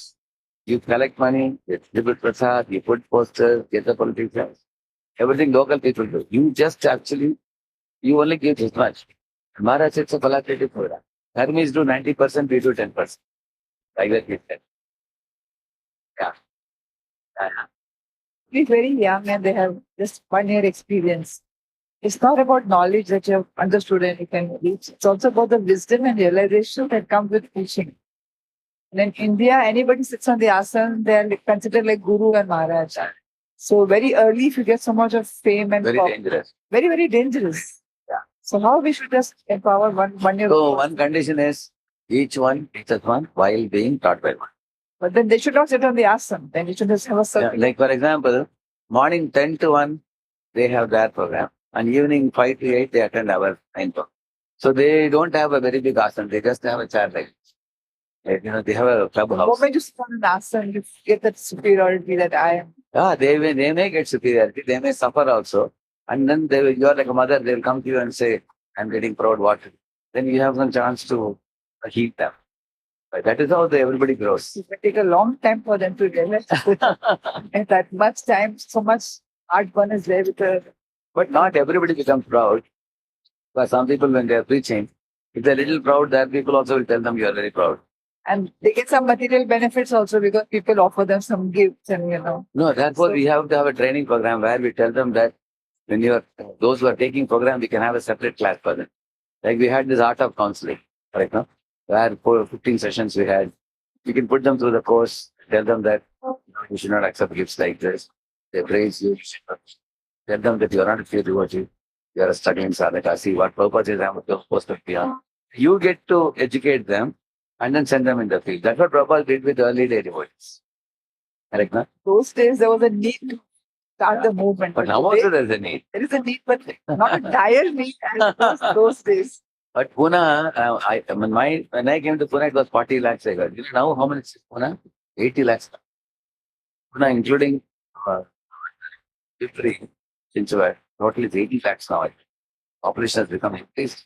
And actually, and also Mataji, one more thing I'll tell you, but for people, the realizations come fast. Because what happens, they are forced to practice what they are preaching. They don't preach, no? They will not put into practice also seriously. After 3 years, nowadays, after 2-3 years, people become little tired. And then they become stagnated. And then council has to phone call. Why you didn't come to meeting last month? You're not coming nowadays. Better for that. You got that book in a very nice drama. Did you see it? I didn't see it. The Brahma Utsav of Kopinath Temple. Okay, what did he say? It's very hilarious. About Umar Gaon where he preaches. Different people keep bringing them up. Counselor meeting up aa rahe hain. Meri wife ka birthday hai. So it's worth watching. It's a very long one. What's the name of the drama? Ayodhya Yatra? Are you coming for Ayodhya Dham Yatra? The different excuses they're giving and the immature level of the counseling. Oh, is that on YouTube? Yes. Okay. Please see it. No, I definitely see it. I request everyone to see it. Very hilarious. And very true. Okay. It's not just a comedy, it's what's happening in our life. Because people ring up, they counsel, they say, come for meeting. They're not interested. One of the reasons they lose interest is the fire is reducing. For you to increase the fire, you have to give them missionary activity. Like I have seen our ISKCON Prabhu, at our Atmanam, some of these groups, when they went for book table, the shopping malls and all, whole group got very charged up. And also when the marathon time, book marathon time, like that. So when people, recently we have a bus also, AC bus, which takes congregation for, any of you went in that bus? Yes, how many of you go? 10? How many?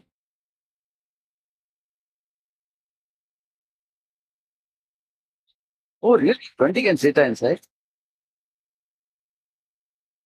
4 Bhagavans is distributed. Okay.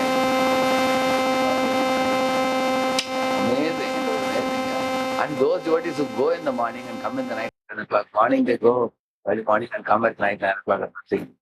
We come back, so much of fire, correct? No? So much enthusiasm. Now with Lakshmi, even is booked now for months together. People are always, now we have only one bus, we get more buses. Actually, for us to keep the spiritual thrill marketing over the years, even myself, you see, I came to Pune in 95. Now, if I keep my schedule, it is super packed there. And I put my calendar open in my site. The more I have engagement, it helps me to see life better and better. Go to different places, preach people, help people. We actually become more empathetic and sympathetic, concerned about others' problems than our own. From self-centeredness, they can become more selfless. And it's true that whatever you said is true. We have to be warned, we have to be careful. That way, my question to you, even though you're safeguarding so many people, still some people go away. Correct, no? So either this, you keep them like this and they go away, or you leave them and they go away. Either way, they are going to go, some people. So why not make them do something good? And then some people go away, some stay. And sometimes you are very protective, still people go away. You can see that. Even after years of training, people do mistakes, I've seen. So in that way, Prabhupada was more, in that sense, empowering everybody. Even Prabhupada said, hear 2 sentences, speak 2 sentences. Prabhupada said it in San Francisco. That's why when I shifted to Pune, Maharaj told me to start preaching. That's how you And I said, Maharaj, I'm a neophyte. I don't know anything. Yeah. All I did was, I had my deities, Radheshyam Sundar. I just called my building people. And my daughters are very good in Kirtan. So they're little children. I just opened Bhagavad Gita. I read one shloka, I read the translation perfect, and I closed it. Thank you very much. I don't know what to say. So Correct. Prabhupada's words and the Kirtan, and I did Aarti for Radheshyam Sundar and Prasad. With that, everybody became devotees. That's it. Not one word I spoke. I didn't know what to speak. So these are the realizations you should tell to new speakers. I tell sometimes. Yeah. Because, that's how they will not become proud. When you are empowering them as a preacher, when you see them becoming proud, you can want them also. I do that with many brahmacharis. I call them privately, tell them, see, some people are complaining that you are behaving like this. It's not good for you. If you want to grow bigger and bigger in your realizations, then you have to be careful. And that is how your relationship with your senior people, growing people, that becomes more and more sweeter. And sometimes I would run to Satyavati's house. She was my neighbor. Yeah. She was very knowledgeable. So I said, Satyavati, the shloka, give me some stories. Then she would give me some stories and I would just repeat those stories. She was like very fond of Bhagavad Gita. Yes. Yeah. So I learned a lot from her. All my shloka recitation I learned from Satyavati. So you became servant to the servant. Yes. Yes. She became my leader. Yeah. So actually, sometimes when somebody tells us that we can empower our juniors more, initially we may get hurt. But if you reflect and contemplate, you look back and you think, yeah, actually we can be a little more empowering. Huh? If we can inspire people a little more, then you will go on to wonderful things. Each of you, your counsellors are hearing from you more than 5 years or 10 years. How many of your counsellors who are more than 5 or 10 years old in Krishna consciousness? Almost all. Almost all, correct. Yeah. So many of them may have Hanuman-like hidden potentials.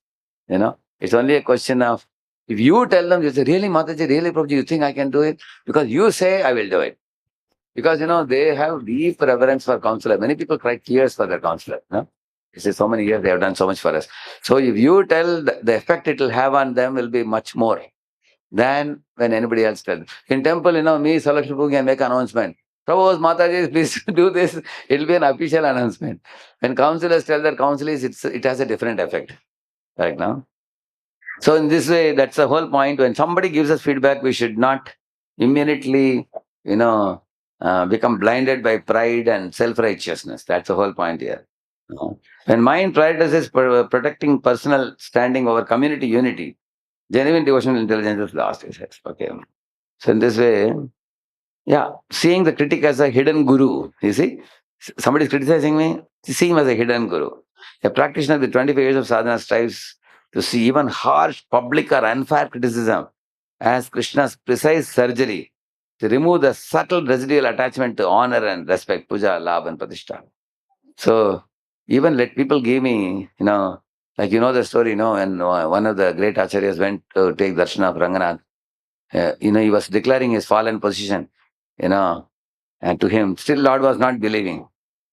Another day, when he was declaring himself, there was one fellow standing nearby saying, Satyam, Satyam, And he told the Lord, my dear Lord, every day I come and tell you my fallen position, you didn't agree. Today I have got a witness with me. See, he's saying Satyam, he said. So we should not fear to receive feedback. That's the point. And this is the same point. Pause, and then first take a pause, take a breathing, and chant a mantra, and then make a decision. So in this way, in a public place, if somebody is criticized, what you should say? Thank you, Maharaji, for your concern for the project. I will deeply reflect on this and review where I can improve. Thank you. Whatever you said, I will think about it deeply. And private discrimination. Address any factual inaccuracies or organizational issues later in a calm private setting with the neutral. Yes. Soft heart, strong spine. That's the point. So, Vaikundavali Mataji answered very beautifully. We give her one Haribol for her. Haribol. Can we take third question? You're all hungry. Where is Prasad? Somebody can tell us. Is it here or we have to go to Prasad Hall? Here only? Oh, it's ready. Now it is 2:10. How many of you can tolerate your hunger till 2:30? You think? It's all right for you? Okay.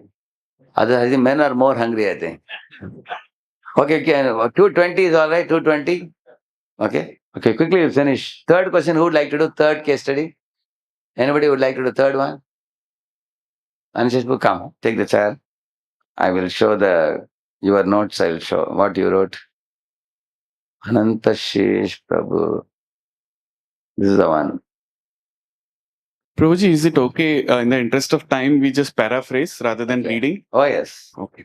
You can do that. You keep speaking, I'll keep showing your answer. Yeah, sure. So this case study is about, we felt that, this is very apt because many of our... You can tell the problem. Yeah, the problem, this is the second generation youth is rejecting, devotional service. And this seems like a very, very prominent, unfortunate situation. But even in our whatever humble observation, seems like this is a perennial problem. Devotees have spent 10, 15, 20 years and their children are simply not into it. So this is a similar case. Madhavanand Prabhu and his wife, they have counseled over 25 years. They have been a very successful counselors, but their 22-year-old daughter, she herself is saying that, my dear father, you seems like you only cared about your counselor's image. You seems like, your father and mother for entire community. But for me, I think, I'm not into it and it is just your rigid institutionalism. So this is very heartbreaking, and Prabhuji is taking this as a personal failure, and it's very shaming, in front of his consolees, and it's an intense, griefful situation for the right cause. And the situation is his mind is dwelling between the mode of ignorance and passion. Why ignorance? Because it's creating deep despair, and why passion? Because there is a urge debate, authoritatively on the move of scripture to prove her wrong. He wants to debate back, get back to his daughter. Why, I'm correct and you probably is not, correct in your attitude. So this is the situation. So the first question is, philosophical diagnosis. How does this expectation of guaranteed spiritual success, since my wife are devoted, completely dedicated for Prabhupada's mission, it's much guaranteed outcome that my children also will become first class devotees. Yeah. So is this a fair expectation? And answer probably whatever we have tried, I'll just summarize. So we believe that it's not wrong to feel pain. It's but natural. A parent who has tried to give Krishna consciousness naturally feels pain when the child rejects it. So the problem philosophically is not the desire that his daughter should be spiritually successful, but in a pursuit of being noble in our parental aspirations, somewhere this expectation of guaranteed outcome, is this a sign of subtle entanglement? And that's the real question. Because we raised her in devotional culture, she should remain devotee, and her spiritual choices should validate our parenting. That's an expectation, and our service and whatever we have done for the community, that should be justified. So here we are saying that loving responsibility can be quietly become it's like more of an attachment to particular result. And of course, we know that from attachment, there is a karma. From Sangha, there is calm which arises. And, there is a demand to really conform to our expectation. So parents who are responsible for offering bhakti with integrity, affection, and good example, but they should understand that they are not the proprietors of child's faith. And they are not guarantors of Krishna's timetable. Krishna has a timetable set for everyone, child included. It doesn't mean that they have to be successful in the time bound period. And every soul has his own. The children have their choice also. They have their choice.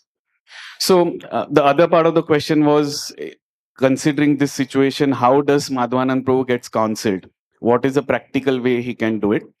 So of course, we feel that he need not abandon his hope, spiritual hope for his daughter. That's the right aspiration, of course. He just has to purify that hope with, sense of right proprietorship, prestige, and impatience. That is something need to be purified. So seems like he should think that, a counselor should have a Ishtagoshti and convince him that don't consider your daughter as your accomplishment. She's not neither failure, not success. It's not your prerogative. She's an eternal jiva like any other person, intimately known and accompanied by Krishna in your custody for some period of time. So our privilege is not to control her spiritual story, but from our side, we should become just one trustworthy, loving, and humble, to present the Krishna consciousness. That's something, we should do our role. So I'm just paraphrasing his thought process, Prabhuji. Probably, this contemplation can come. I realize that I have been looking for your spiritual choices, and this is probably a dialogue which he can strike rather than defending. I realize that I have been looking at your spiritual choices partly through the lens of my success or failure as a father or as a counselor. Seems like this was unfair to you. You are not my project or my reputation. You are a person with your own relationship with Krishna, and you have your own journey to tread.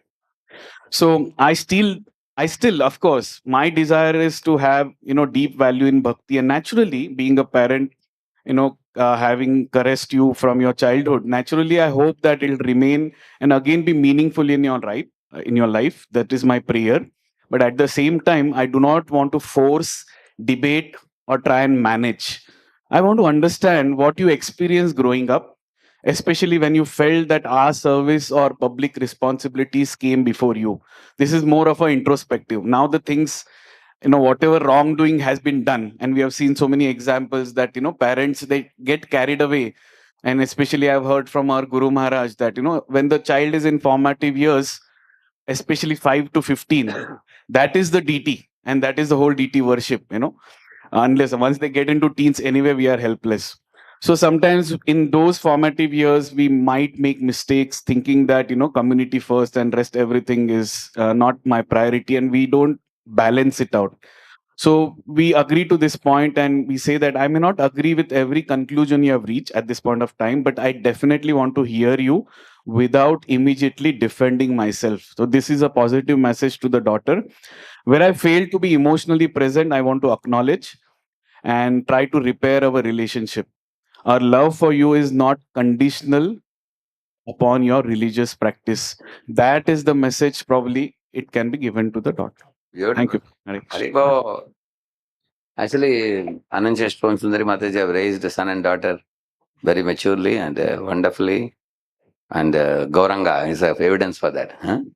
And they have given that breathing space. So both children are blissfully devotees.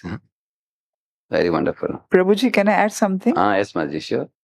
Prabhuji, this is a problem which all parents are facing. And as an institution, as a body of leaders, how should we protect our coming generation so that this institution doesn't die? What are the mistakes we have made as parents? Correct. We should actually do deeper study, find out, and work on that. What is your assessment in our community? My assessment is that, I'll be honest, that we are too involved in temple services and less involved in our home services. So that is where, because the temple is expanding at the, they're shooting the gun from the Grahastha's shoulders. They have big projects, but the Grahasthas have to manage the projects. So we want to do it, but we will neglect our family. In the beginning years, we think this is more important, like you said. And then we have already done a lot of harm to our children. So if somehow we can have a balance. Connection, I have a question. See that. I don't know if everybody feels the same. Yeah. Actually, when we talk about protecting the family, caring for the family, in my understanding, caring for the family also includes offering them devotional engagements, which will actually keep their mind and senses enlivened. Like in your home, if you see, you had Radheshyamdas, you had Shamsundari Mataji, Brajapur, both of them, both daughters, they were playing on the harmonium, they were singing, they were also assisting you in worshipping. That's how you raised them. Similarly, if you see... I tell my daughter, without you are my two soldiers, without you, I would not be able to do. Yeah, correct. They would just come from school, change their uniform, wear a sari and start kirtan and, Correct. Attend. They would do that. Same with Satyamaji and Rasarani Mataji. Yeah. So actually, home has to be made like a temple, and they're assisting. And in the temple also, the service should be, the goal of service is not to fry us out and burn us out. The service should actually be very enlivening. Like right now, see, I have a bone fracture, but I don't feel any pain in being with all of you and taking part in this lecture. It is not a burden for me. I can be just in my room, saying that now I got a fracture, I'm not going to do anything. But if you don't have this type of engagement with the devotees, I will not be spiritually enlivened. So in this way, my understanding is community members taking part in the temple services should be uplifting experience, enlivening experience, and also like your devotees are all staying together with each other. You can ask all these devotees how much children are happy with each other children. Prabhuji, only the time factor. We don't have time for the children. So we have to And give quality one time. daughter told her mother that I wish I was your counselee, you would have spent more time with me. But you made her Satyavanji's counselee. No, not my daughter. One another counselor's daughter, she Oh, told me, yeah. she said, my daughter said, I wish I was your counselee, then you would have spent more time with me. Good joke it is. Isn't it? So, I mean, we are not giving enough time to the children. I mean, is it? Everybody will agree with that. We give priority to temple services, which is good. We should do it, but Yeah. But that has done its harm. That means 50% of our children have gone away from Krishna consciousness. Really? I Because mean, of not giving time? for many other factors. And then as counselors, we have too high standards for our children because we are counselors like So actually, we have to practice Krishna consciousness very seriously. Seeing the counselors' children may also pick up, But in my understanding, Chowpatty and Pune, we are, in our communities, we are super sensitive to family values and family care. And because of His Holiness Radheshyam Maharaj's great stress also. Like Maharaj says, change, we should also ask how many diapers a mother has changed. Not only ask how many dresses she has changed for the deities, And so like Urmila Mataji said that, and Maharaj also approves that. Maharaj says, if you are begetting a baby, the baby is your deity, correct, no? So Maharaj has given a lot of stress. In my understanding, Maharaj is able to get 15,000 people for the yatra because he has emphasized a lot on that care, But one thing with care, I will tell you, there are parents who, in the name of family, caring for the children without pulling them into devotional service, they give them sense gratification to children, take them out, go to, the Red Fort, Taj Mahal, go for roaming around. They say, let my child be a normal child, quote unquote, normal child, Yeah. So there is one article by Urmila Mataji called as, Is Experience the Best Teacher? There's I will put that article in this thing. What she says in that, if you don't give early Krishna consciousness between the age of 5 to 12 to them, and you give them sense gratification, when they go to teenage, between 13 to 19, they are going to be burned by sense gratification. And they have no alternative to turn to. And the more they do sense gratification, the more they will want dushpurena analena cha, Krishna says. And they try more and more sense gratification, the more and more they burn, and some of them commit suicide also nowadays. You see like that. On the contrary, 5 to 12, if you have given them Krishna consciousness, even though it was little bitter for them, between 13 to 19, children get little frustrated, and then they turn to Krishna consciousness. And they become serious devotees after they cross 18 or 19, like that. So we have Anand Balrampur's daughter. We can give a mic to her and check with her what she feels about this. Yeah. Sharvari, is it? Sharvari? Yes. Yeah, Sharvari will tell us. Honor. Yeah. What is your experience, Sharvari? Tell us. Yeah. I think the whole community is very loving, and that's why it gave a very nurturing environment for us to grow. And I think we were given so many opportunities to grow over here. That's why I think it helped me personally a lot. But I think everything cannot work for everyone, I guess. So some of my friends are not into devotional, not Krishna conscious as much. But I think everything just worked out very well because of the devotees. You grew in BMS from which age? I think I was 12. And Samiksha Lade also is like that? She also? Yes. And so when you were abroad with your father, which age you started seeing them as devotees? They were, mother and father were serious devotees. I think I was like 2. That's 2. Yeah. So how much you feel they gave you devotional service to practice and the freedom to have your own freedom? How much you feel? Actually, my mom and dad always they never forced me to chant, or they never forced anything on me, but they used to take me everywhere. So when Temple even also. yeah, I have really fond memories. We used to go to Tuesday class to Jaidev Prabhu's house. Yeah. And then I still cherish all of those memories. And when I used to see all of the devotees over there, that was more inspiring to me. And I think all of that helped me a lot. That's why when I went to college and everything was so different over there, this helped me because it was a strong foundation. And of course, BMS also, Hemangi Didi and a lot of the other teachers really nurtured me. So, yeah. So here is example. She has devotional exposure. Now when she goes to her teenage, she is seeing her outside world friends and she is seeing her devotional background and she is protected. Now she's sitting here through the whole seminar today. That is possible for her because she got a devotional exposure in the childhood. And if the children are not, some parents are thinking that I will go to temple, but I won't take my child because the child have the freedom. So according to Chanakya, first 5 years, just give hugs and kisses to your child. 5 to 12, that is the age for instructing them, giving them devotional instruction. And then 12, 13 onwards, then you can give them freedom. He says, treat them like a friend, he says. Because 13 onwards, they want adventure, freedom. They deal more with peers. Now she is more with her peers now, than with parents. But she has got the devotional. She can compare her devotional side of her life versus the modern day life, how the world is going. And she can actually manage herself, because of the earlier inputs. Correct? That's what she writes, this Mataji, our Urmila Mataji. I'll send the article to Avshananpu also. Now it's getting late. So who gave our Anantesh Prabhu? Will give one Haribol for Anantesh Prabhu. Haribol. So 3 we have finished. 2 we will do it in the next gathering. Whenever we come again next time. Definitely those who answered will be given an opportunity. So thank you all very much for enthusiastically participating. And I don't want to stretch your lunch too late. 1 o'clock you're supposed to take. 2 o'clock. Yeah. Yes. Hare Krishna. Jaydev Prabhu will just speak a little bit. In the beginning, he had spoke about Janma.